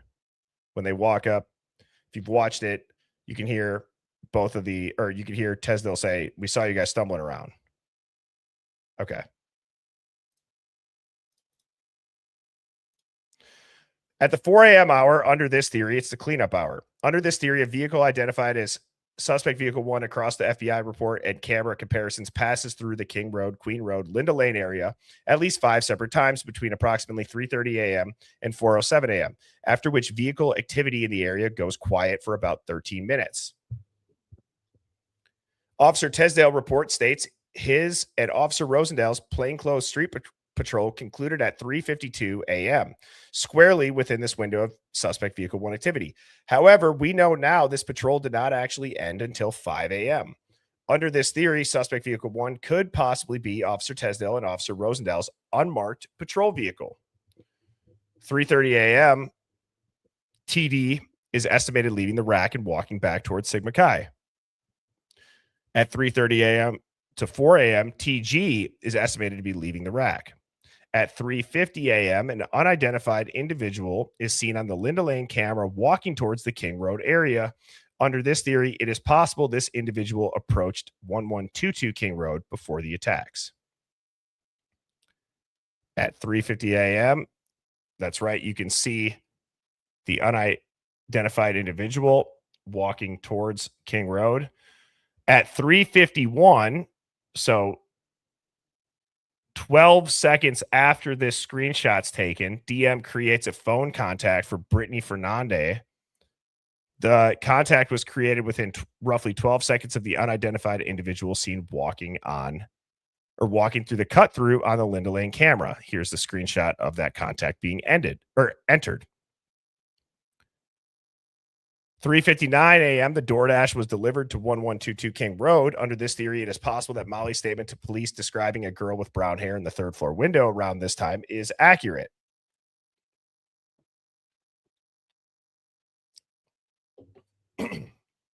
At 4 a.m. and 47 seconds, the DoorDash driver is seen leaving after the food is dropped off at 1122 King Road.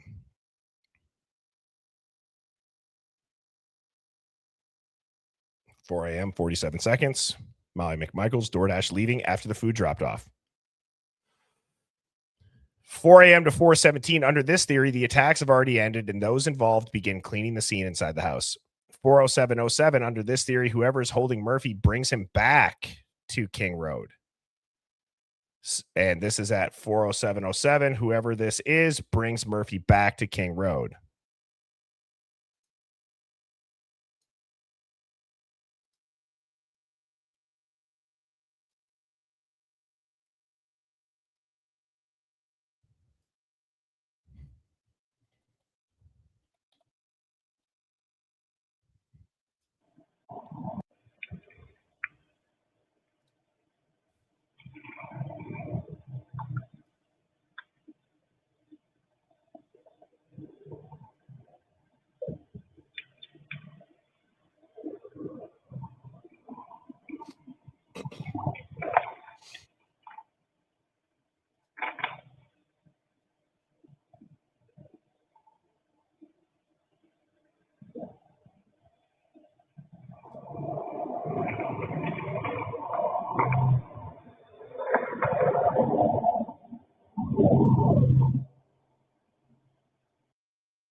I mean, seriously, that's just a great thought.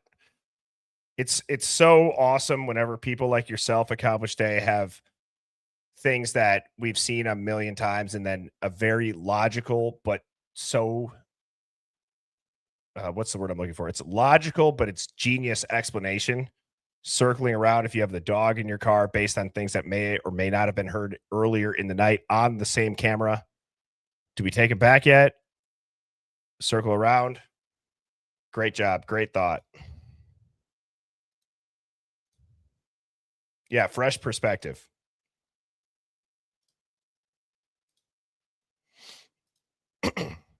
All righty. Now, at 4:15 a.m., TG went to bed after returning to Sigma Chi. He noted his times were estimates because he had been drinking. 4:17 a.m., Murphy begins barking continuously. Under this theory, Murphy has just been brought back to 1122 King Road and placed on Kaylee's third floor balcony because Kaylee's bedroom is being cleaned after someone entered through that balcony. 4:07 and 10 seconds, Murphy begins barking for the next 32 minutes, possibly locked out on the third floor balcony.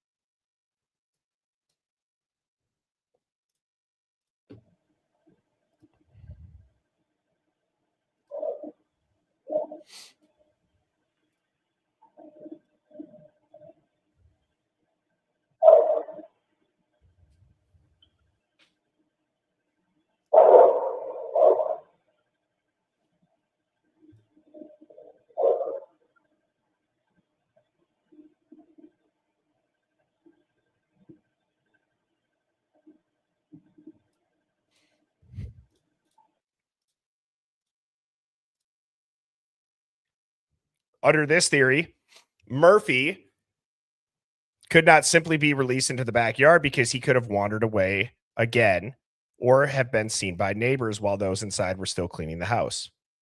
4:19 a.m., Bethany wakes to what she later describes sounding as a firecracker, sees an orange glow beneath her bedroom door, and hears what sounds like beer pong cups falling. Under this theory, someone moving from the second floor to retrieve the DoorDash accidentally knocks over the beer pong table, causing the cups to fall. The orange glow is believed to be the front door opening or a flashlight. 4:19:07 to 4:19:30, Bethany places her first call to DM after hearing the loud noise. Under this theory, DM's account of hearing Kaylee say someone's here, hearing crying, hearing a male voice say, "It's okay, I'm here to help you," locking her bedroom door, and later seeing the masked individual never occurred at 4 a.m. They occurred much earlier during the attacks and were later shifted into this portion of the timeline. 4:20 a.m., DM calls Xana. Under this theory, this is a cover call. 4:20 a.m., DM calls Kaylee. Under this theory, this is another cover call. A cover your own ass call for sure. 4:20 to 4:20:25 to 4:20:47 a.m., a vehicle is observed near 1122 King Road. This is not suspect vehicle 1. Under this theory, the vehicle may have been transporting individuals involved in cleaning the scene or may have been connected to law enforcement.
Sorry, guys. My mic was just muted that whole time. 4:20:28 to 4:21:09. DM calls Bethany. 4:21:50. DM calls Maddie. 4:22:08. DM texts Bethany. No one is answering. 4:22:11, DM text Bethany, I'm really confused right now.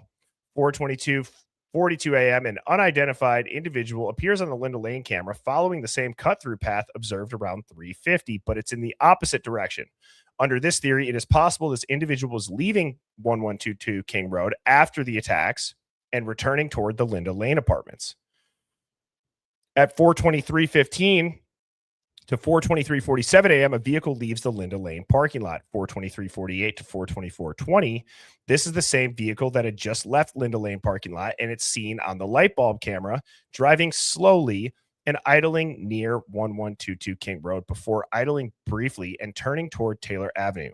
Under this theory, this is not the vehicle DM later described because she had not yet gone downstairs to Bethany's room.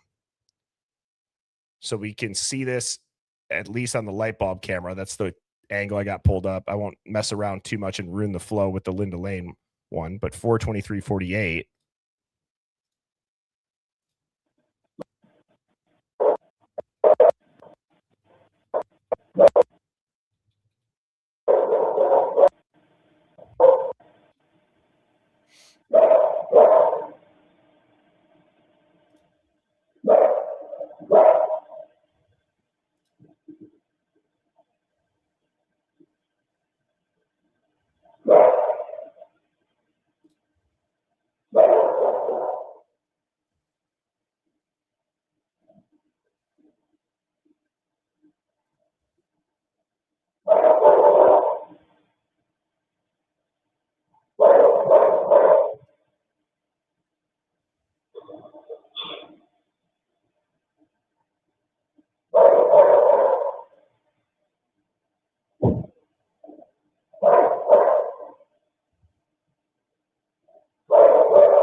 $4:23:52 to $4:24:11, DM continues texting Bethany about the masked individual before stating, "My phone is going to die." Under this theory, the statement served as a pretext before she stopped responding.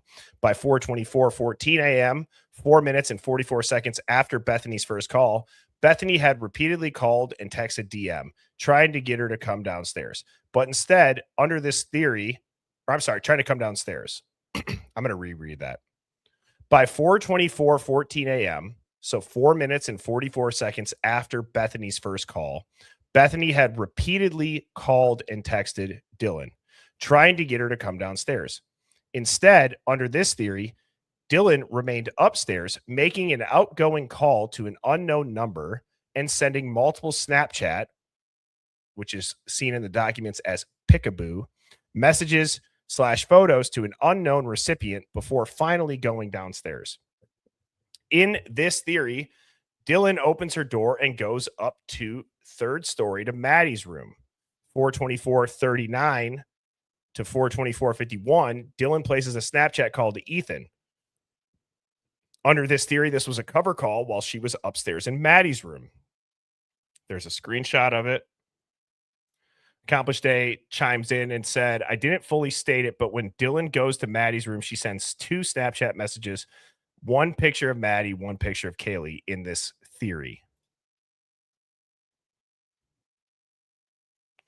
4:24:52, Dylan sends the first Snapchat Pickaboo message. Under this theory, it may have been a photo of possibly Maddie and to update unknown recipient, possibly Quinn, or whoever she was communicating with outside of the house. 4:24:56, Dylan reads Bethany's run and down here messages for the first time. DM replies, "I'm screwed, though." Under this theory, the message delayed Bethany from coming upstairs. 4:25:16, Bethany replies, "Yeah, I know, but it's better than being alone." 4:25 approximately to 4:26:21 a.m. Under this theory, Dylan remained upstairs, moving between Maddie and Xana's room. 427:11, Dylan places an outgoing Apple call to an unknown number that does not appear in the available phone record report. Under this theory, this call may have been made to notify someone outside the house that Bethany was awake and wasn't going to stop calling and texting until Dylan went downstairs. And to confirm receipt of earlier Snapchat messages, was Quinn Kelly or someone else involved? 427:30, Dylan sends an outgoing Snapchat, again, peekaboo in the documents. Under this theory, it may have been another photo, possibly of Kaylee. And to update, the same unknown recipient was Quinn Kelly or someone else involved, possibly of Kaylee and Maddie. In this theory, Dylan leaves Maddie's room and goes to Xana. 427:40, Dylan sends a third outgoing Snapchat, again, peekaboo in the documents. Under this theory, it may have been another photo, possibly of Xana, and to update, the same unknown recipient was Quinn Kelly or someone else involved. Dylan places a 6-second call to Kaylee. Under this theory, this was another cover call.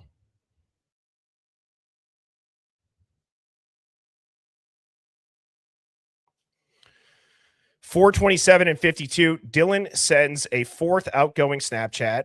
Under this theory, it may have been a final photo, possibly of Ethan, and to update, the same unknown recipient before leaving the second floor. At 428:44, Dylan places a 3-second call to Xana. Under this theory, this was another cover call. At 427:55 and 428:10, under this theory, in Dylan's original statements to law enforcement, she said she did see Xana on the floor, and it is very likely that she did see Xana on the floor, not just from the hallway. Under this theory, DM is possibly the one who covers Ethan, then heads down to the first floor to Bethany's room. Jeez. I'm going to read that again. That's an interesting thought.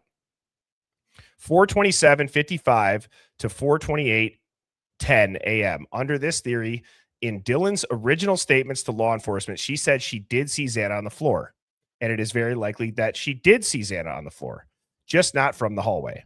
Under this theory, Dylan is possibly the one who covers Ethan, then heads down to the first floor to Bethany's room. At 4:28 a.m., under this theory, Dylan finally goes downstairs to Bethany's room. At 4:28 and 48 seconds to 4:29 and 3 seconds, a black SUV enters King Road from Taylor Avenue, turns left near 1112 King Road, and proceeds past 1122 King Road.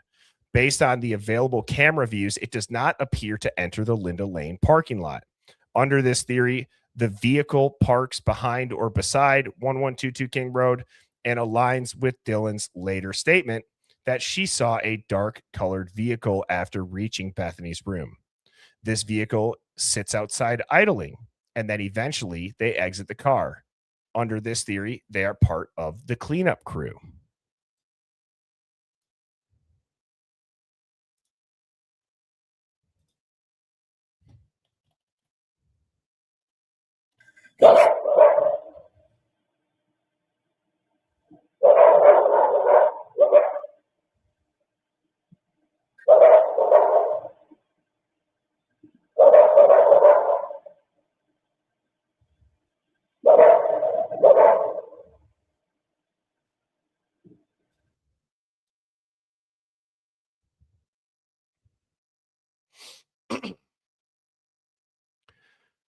$4:29 a.m., Dylan reads a text from Eric Gower stating, "I am." That had been received approximately 2 hours earlier. Under this theory, the delayed read time is noteworthy. 4:29 and 4 seconds to 4:30 and 26 seconds in the morning, the 1112 King Road camera captures the vehicle idling very close to 1122 King Road while Murphy continues barking. Under this theory, the vehicle deserves further examination because neither Dylan or Bethany later mentioned hearing it despite actively being awake and using their phones. At 4:30 a.m., Bethany calls Maddie but receives no answer and accidentally initiates a FaceTime call to Kaylee. 4:30 a.m., neighbor Nick Makowicz later reports being awakened by a vehicle with a loud exhaust speeding away from the area. Under this theory, his statement may correspond to the same vehicle captured on the King Road audio. Wow, what an incredibly close name to another Nick that we know. So at 4:30, neighbor Nick Makowicz later reports being awakened by a vehicle with a loud exhaust speeding away from the area. Under this theory, his statement may correspond to the same vehicle captured on the King Road audio. At 4:30 and 27 seconds, the idling vehicle departs in a corridor. At 4:30 and 27 seconds, the idling vehicle departs and a car door can be heard closing. Murphy continues barking. At 4:31 a.m., Bethany calls Kaylee, no answer. At 4:32 and 58 seconds in the morning, Dylan texts Kaylee, please answer. Under this theory, this is another attempt to establish a record of trying to contact Kaylee after the attack time of 4 a.m. At 4:49 and 17 seconds in the morning, Murphy's barking changes noticeably. Under this theory, Murphy recognizes someone approaching Kaylee's third floor balcony. At 4:49 and 17 seconds in the morning, a faint sound consistent with the third floor balcony sliding door opening can be heard.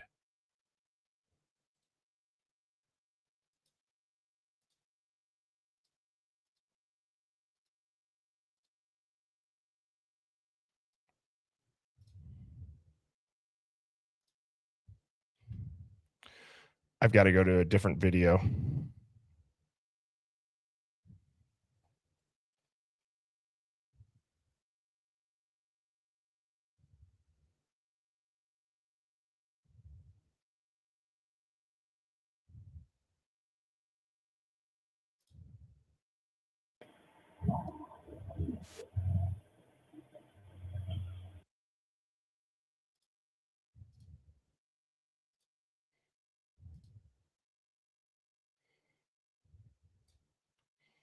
Oh, that only goes till 4:30.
I'm going to play that again because this time, listening after reading all that, it does sound like a sliding door. It also kind of sounds like a growl, too, almost like a.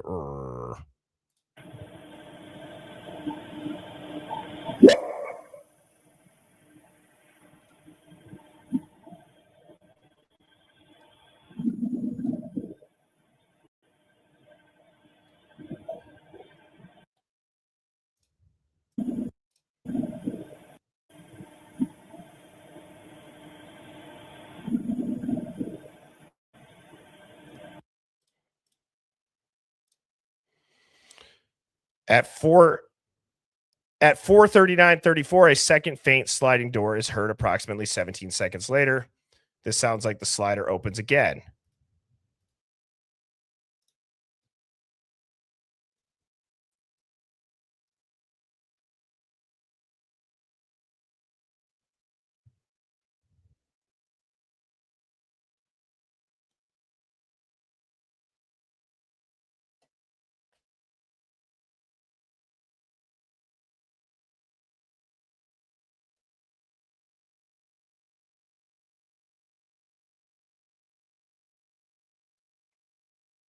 I don't think you guys can hear that this time.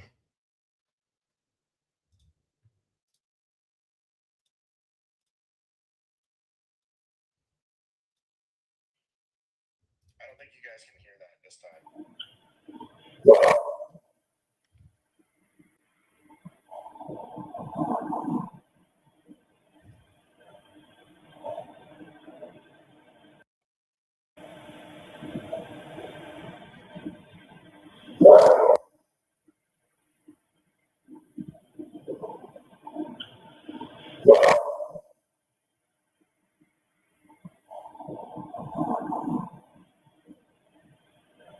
You know what else you can hear is on the sliding door, you know, by their handles, they have like that little switch that you could flip up to unlock it, and it sometimes clicks. I feel like 2 seconds before that noise of the slide, you can kind of hear like a click that might be that unlock lever.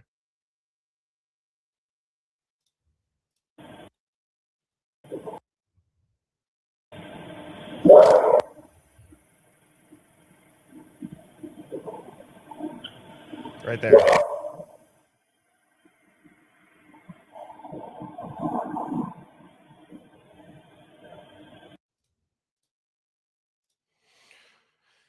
At 4:49 and 38 seconds, Murphy abruptly stops barking after approximately 32 minutes of continuous barking. Under this theory, someone returned to Kaylee's room, opened the balcony door, and let Murphy back inside. The timing is notable because the next documented event is Dylan's activity sensor data, raising the question of whether someone went back upstairs immediately beforehand.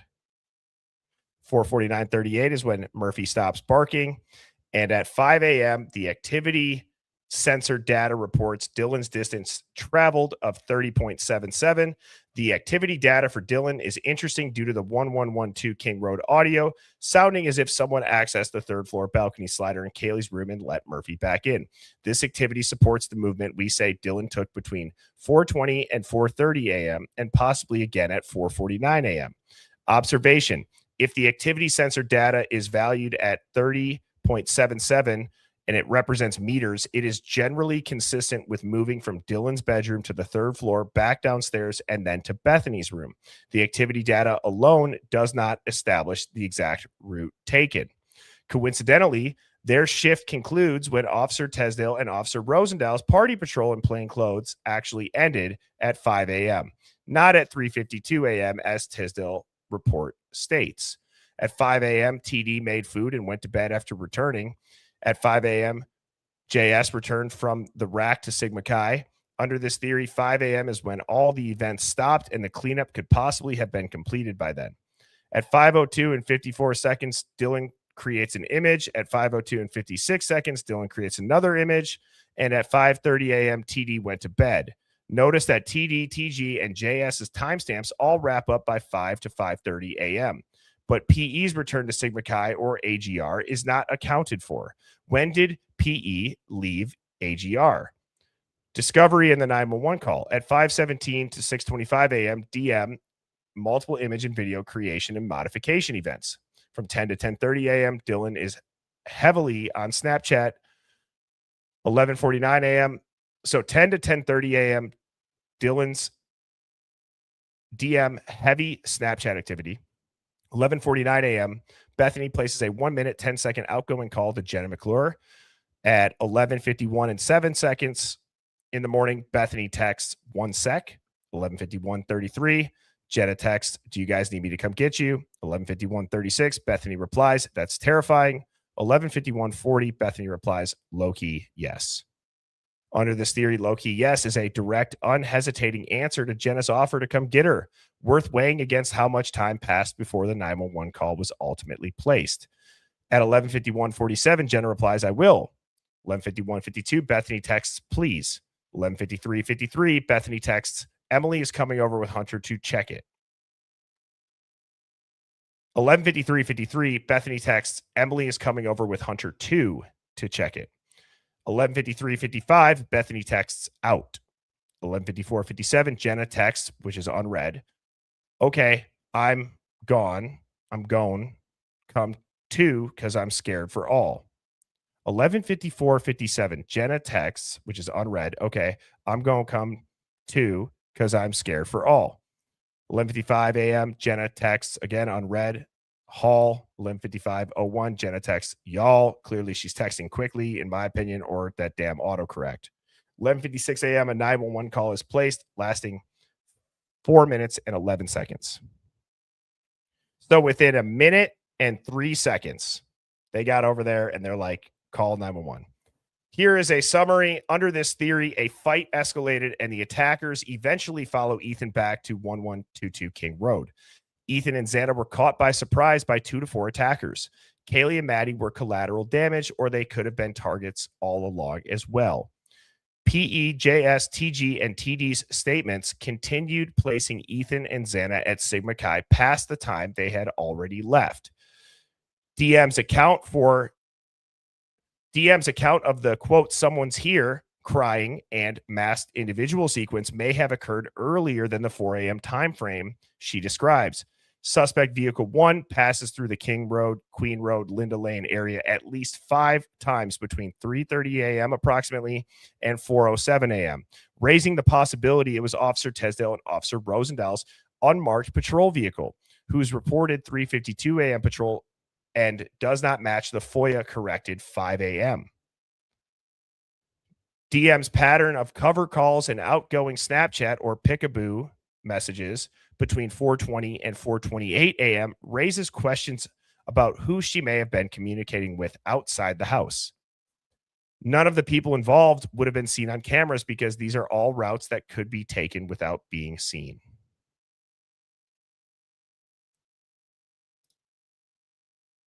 Here's a route map.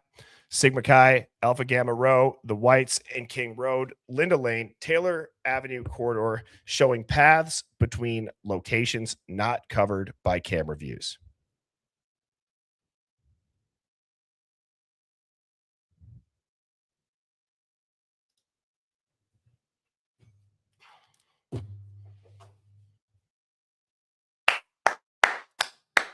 That is so detailed. That is so good, Accomplished Day. That is so good. And seriously, hats off to you.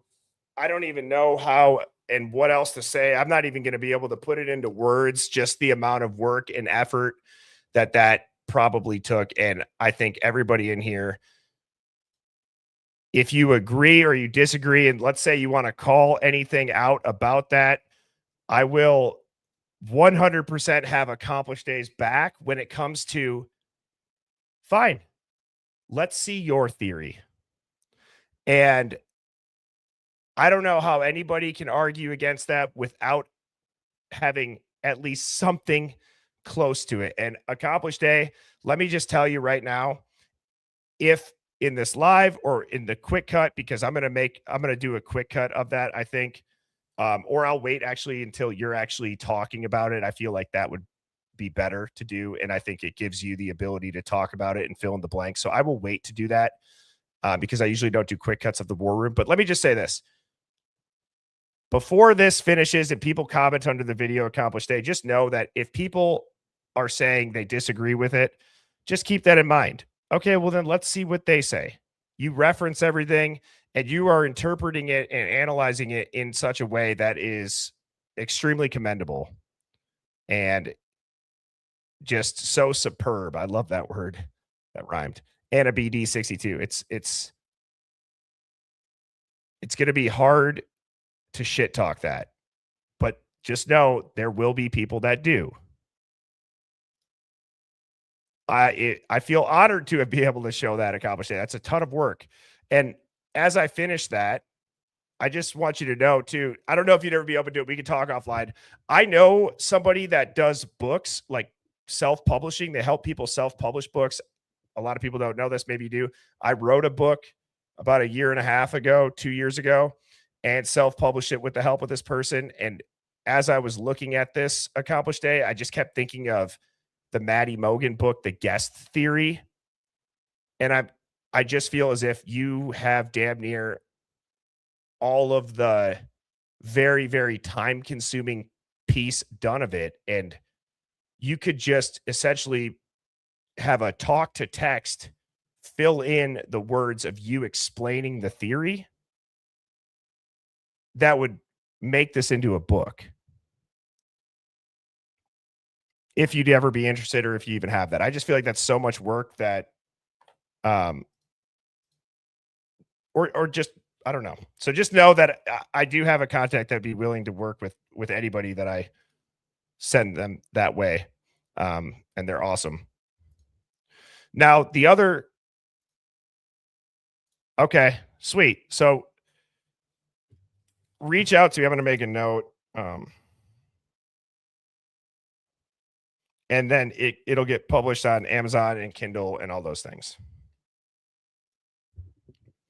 The other,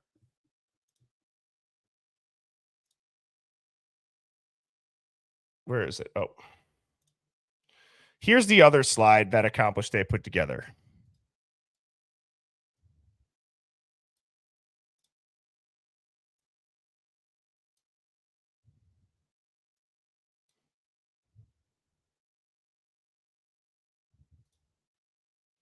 So I'm guessing that this is now more detailed.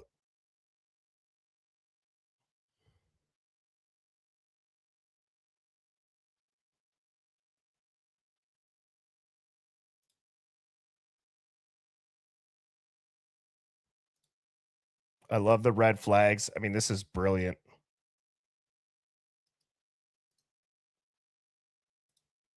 Hell yeah, that's awesome.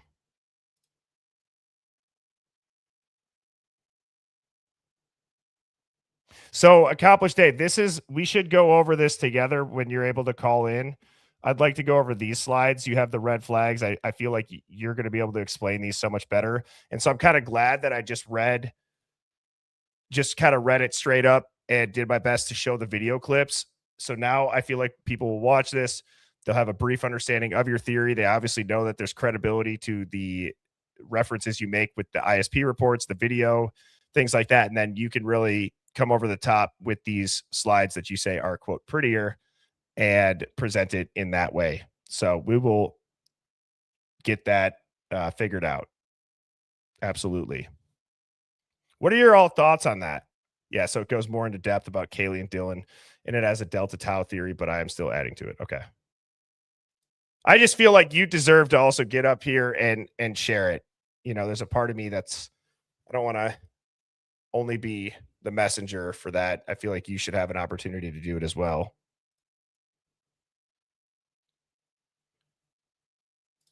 So, yeah, I wrote a book. I'll talk about the book at a later time. Not that I'm afraid to say anything about it. I'm proud of myself for writing it, but I want to hear some feedback on this. And then Sammy, just maybe remind me, and I can show it. I can show a couple of things. It's just about believing in yourself. And there's an analogy that after my father had passed, that my therapist told me that when I have the time to explain it, I think it'll just be better when I can talk it all the way through as to what made me want to write a book.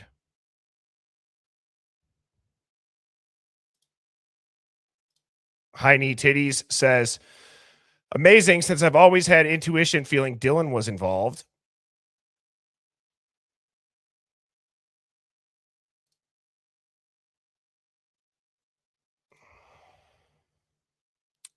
The defense should definitely take a look at this.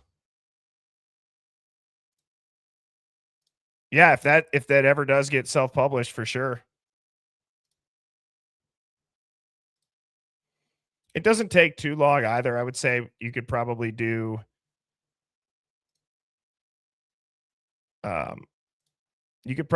self-publishing, and I guess it depends on how quickly you could write it. And then obviously you're going to want to have somebody who knows writing really well look it over, do a couple of drafts.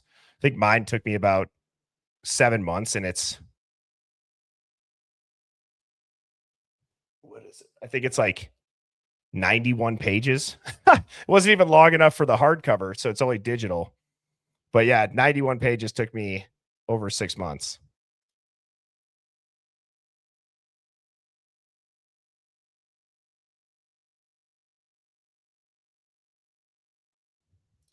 Motherfunker has also self-published. It's not too hard. Yeah, Amazon does do it, and that's probably what I would recommend. And then for every sale too, if anybody, that's not just accomplished day, you can reach out to me if you have questions, but also there are YouTube videos that really explain it. I think it's called like KDP by Amazon. You'll get royalties for every sale once it's listed on Amazon or Kindle. They only take a small percentage. I have not sold many books, so I don't know exactly how lucrative it could be. However, I feel like it's a very fair setup. Yeah, it's KDP. There's Accomplished Days YouTube channel.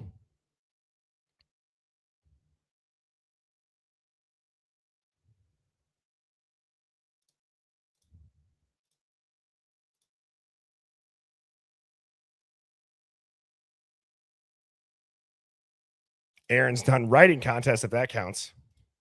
Well, that's true. I also don't promote it either.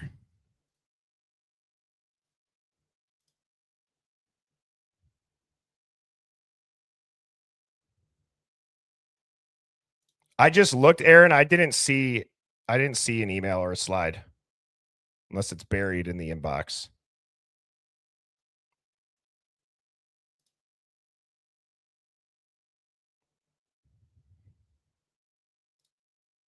Aaron RD said, I feel so privileged to be part of the Hive with so many incredible humans, brilliant, educated, and real. I can't echo that enough. You guys know how I feel about you all, and just very honored, to say the least. Excited. And it's not meant to be corny. This is something that people have put in so much time and effort to, and to just see the community continue to grow, but yet stay the same. Even back when, I think on YouTube, like my first live, there was 32 people or something.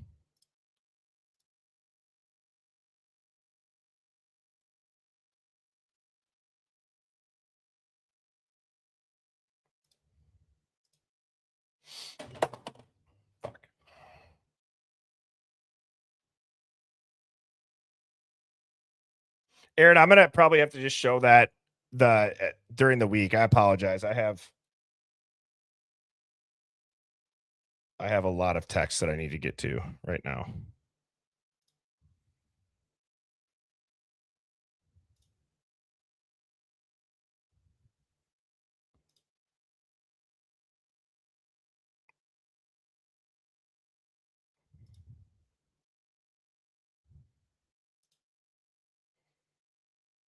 Hot Mess Jess says, I have a friend that writes Amazon murder mysteries. She does very well. Oh, Aaron just got a tornado warning. Awesome. So did Luna. Kiss Me Where I Pee said, Lana, Birdie, and Pav was the first people I would watch on the Idaho 4.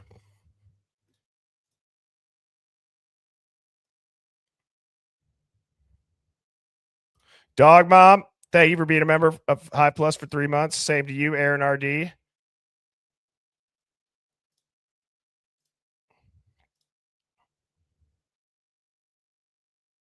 All right, what should we do now? This is the beauty of the Saturdays to kind of wrap up the stream. Anything that you guys want to discuss, talk about for the little bit of time that we have left here? Really, Aaron, I'm honored. Birdie is actually who changed my mind on the case. LOL.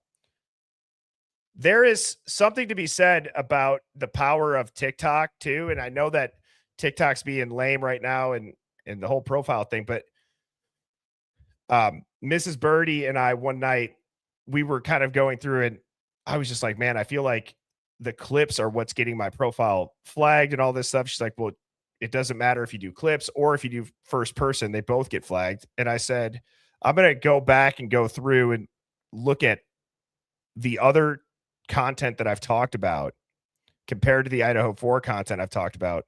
And in the beginning, I had a handful of TikToks do over 1 million views. And it's not a view thing. I'm just showing the progression of this. And this is right when it had first happened, for things that aren't even analytical or theorizing. It's just things like, I wonder if there was a second attacker, and when Dylan heard someone say, "I'm here to help you," if that was the two attackers talking to each other.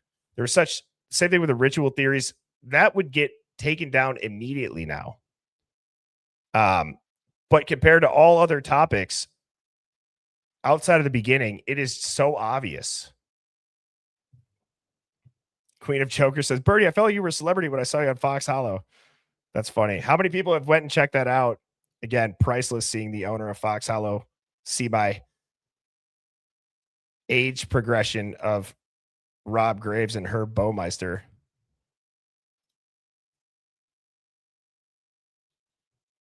I wonder if I have that on here. I do, I think.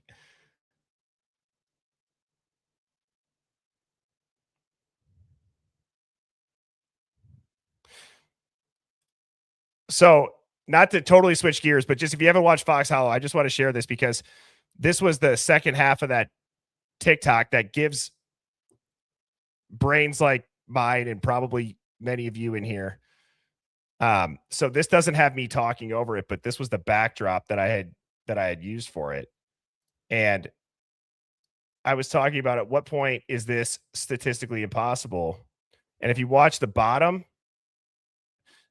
you have Herb Baumeister, who used to live at Fox Hollow, and Rob Graves, the current owner. And I did a facial overlay progression.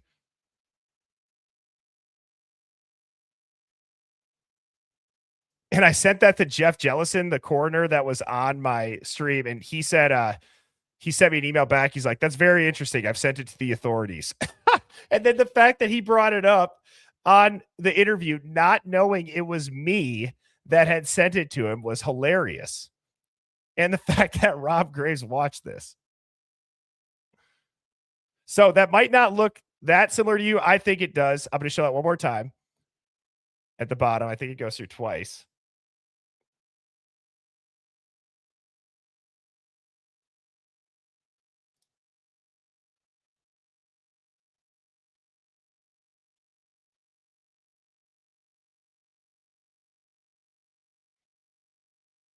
So then I said, at what point is this statistically impossible? So Herb unalived himself in 1996, and Rob Graves started at an Indy Audi dealership in 1996. Herb Baumeister sold thrift goods, which were cheap and discarded. Rob sold Audis, which is prestige and wealth. And in my head, I'm like, is that some sort of psychological flip? Right? Herb was a salesman. Rob is a salesman. Herb had his same name as his father, but wasn't a junior. Rob has the same name as his father and also not a junior. Herb went to Indiana University. Rob went to Indiana University. Herb's father was an anesthesiologist, and Rob studied pre-med in college. Herb owned Fox Hollow Farm, and I said Rob now profits off Fox Hollow Farm. So there was just a couple of things that, for whatever I was Googling at the time,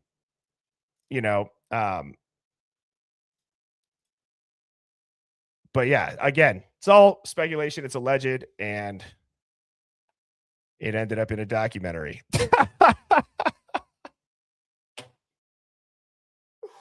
Oh, like if you watch that, the first part of that when Jeff Jellison is watching me just gas him and the other detective up, which I'm trying to get that detective on there or on here as well. Mrs. Birdie and I, we were like hyped. We were like, oh, thank God they chose a good one. And then as soon as I heard the director talking to Rob Graves, Mrs. Birdie was like making us like an ice cream treat or something. I don't know what she was making. It's delicious, whatever she makes. It's like these shortcakes with strawberries and ice cream. And she was like making it over by the island. And I'm still sitting on the couch watching it. And I audibly said, oh no, because I'm like, I already know which one they're about to show this man. I don't think I can play the clip on YouTube because of copyright of him actually seeing it.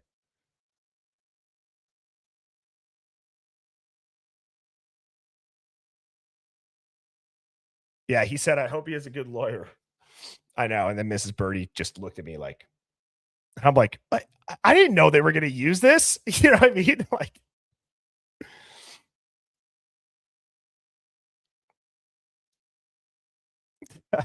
There was somebody that had commented too before I might have had a chance to say anything about it. And UFO Dog screenshotted me a comment and sent it to me.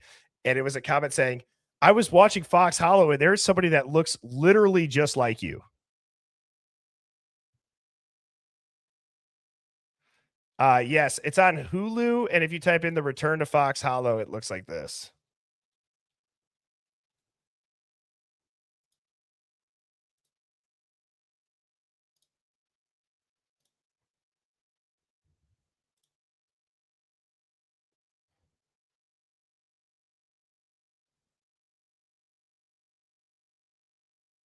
It's right in the beginning. It's probably, there's one at like maybe 9 minutes, and I don't know the other one. I didn't look at the timestamps.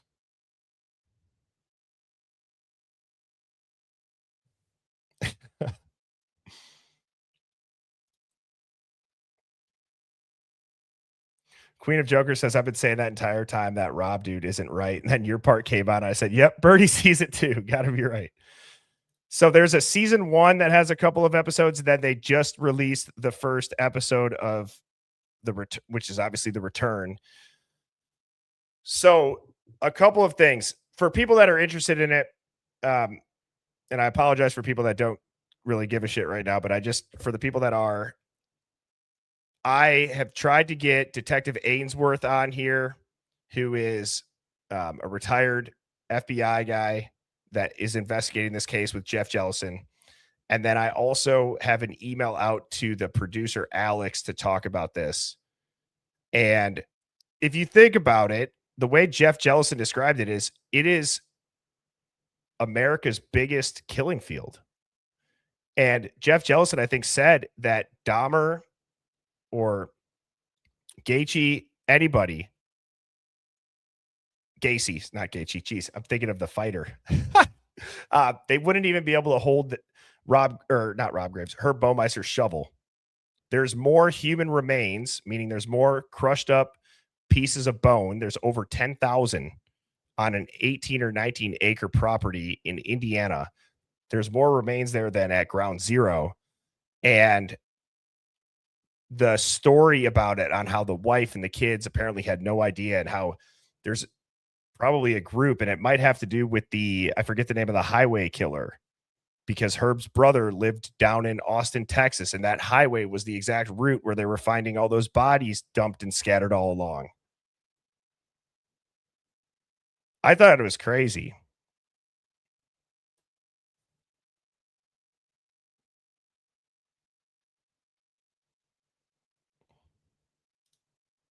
Yeah, so it's over 10,000 pieces of bones, because Jeff Jellison was saying that they would burn the bodies and then they would crush the bones and scatter them in the property like chicken feed.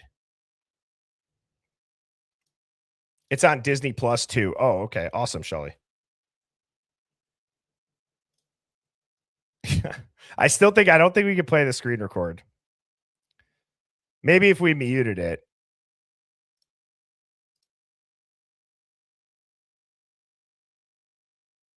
Well, that's what I was wondering, because Jeff Jellison was saying now there's a bunch of houses all around it, but it's about a mile off of the highway, and it was heavily wooded, so nobody would really see the property back in the day.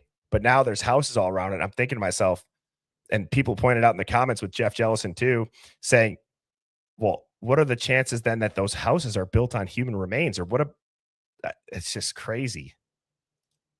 I got goosebumps on my legs just thinking about that. You know how pissed I'd be if in today's housing market, you drop a few $100,000 to build a house, and then you find out that there's human remains on that property.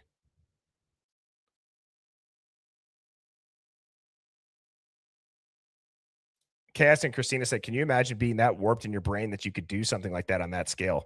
I mean, any mass murderer really, but the mind of a serial killer fascinates me.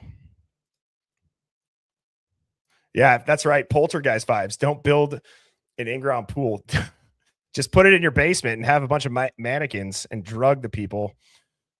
It's such a weird story. True to It said, I'm published. I love editing and have a great course to learn publishing, POD, UGC deals, and more. Happy to help anyone who's looking for creative outlets. Oh, that's awesome, True to It. I'm happy to help you promote that as well. Writing a book it was on my bucket list. I had this thing that I did when I graduated college, and it was like 30 things to do before I'm 30. And I didn't get the book done before I was 30, but I got it done by the time I was 31. But writing a book was tough in the best way. Especially when it's kind of about you, and it's not like I am anything. I don't have some crazy story. It was just more of just a mindset thing about going through some stuff and figuring out how to pull yourself out of a hole. Yeah, I'd be freaking out too if I found that out. I'd sue everyone. Yeah, the mannequins were so weird in the basement. But yeah, I mean, this is why I love the Saturdays, because sometimes, during the week, obviously there's so much to present on and catch up, and this is always nice to just kind of hang out and chat. Yeah, so the book, I didn't own a home. Technically, I had a condo that the second I closed on it, and it was in this like up and coming part of downtown Milwaukee, and like I closed on it 30 days later, all of the new businesses that were about to go around that area and ideally drive up the property value, that were all like family owned stuff. COVID hit, they shut down the businesses, and it turned into like crackhead central overnight.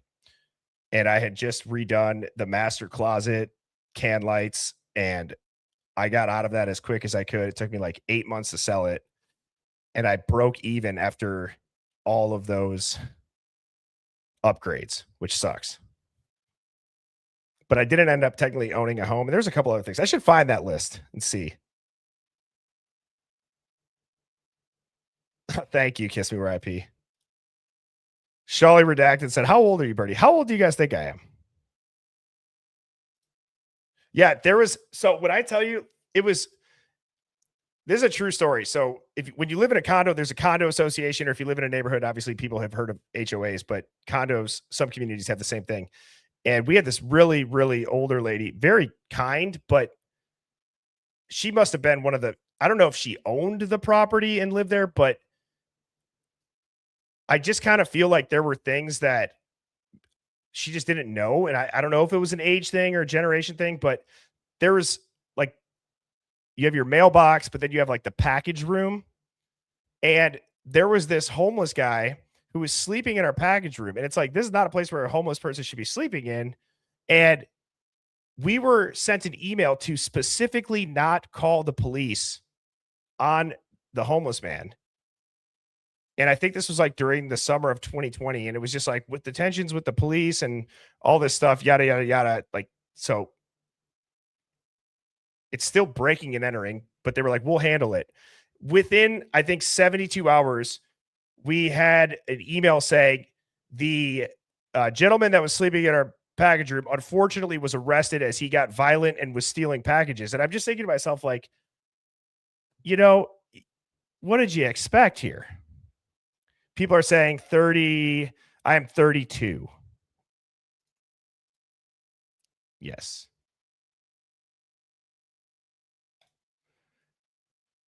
Yes, big forehead, big dreams. I can. You know what? I had actually reached out to the publisher. I'm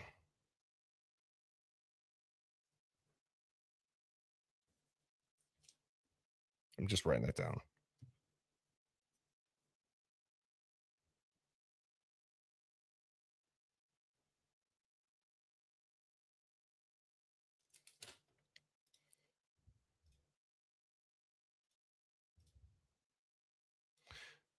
Can you send me a message, big forehead, big dreams, on Discord?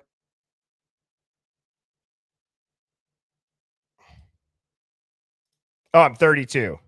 Yeah.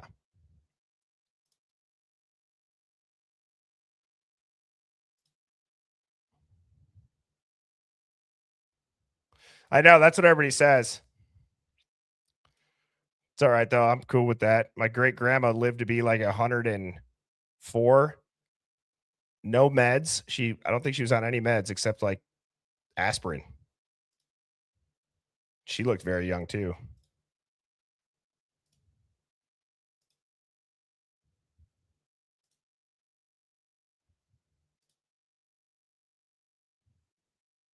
Yeah, True to It. I think True to It would be able to help you, Queen of Jokers. As far as anyone knowing where I can get a book printed that my godchild wrote / drew pictures, colored when she was younger about her dog, short children's book. That's really sweet. I'm sorry. Hopefully they're not unalived, but that's a good idea. I think that KDP by Amazon allows you to do, you might just look on Amazon and they might have a file you upload the photos to.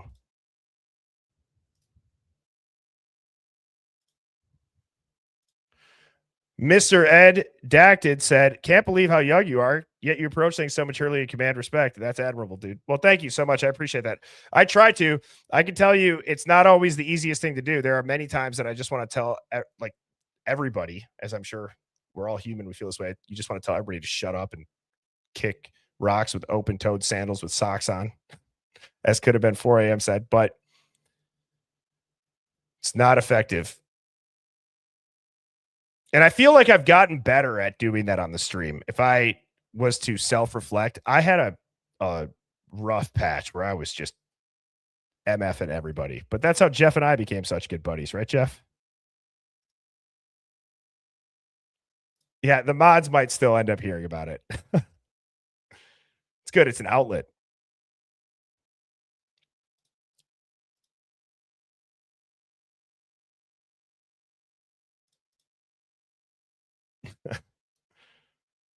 Well, Hive, your birthday is on Monday. You're going to be 35 for the 8th time. I know that Shawley Redacted has a birthday coming up next week too. So hopefully Shawley calls in for that one. Yes, Amazon.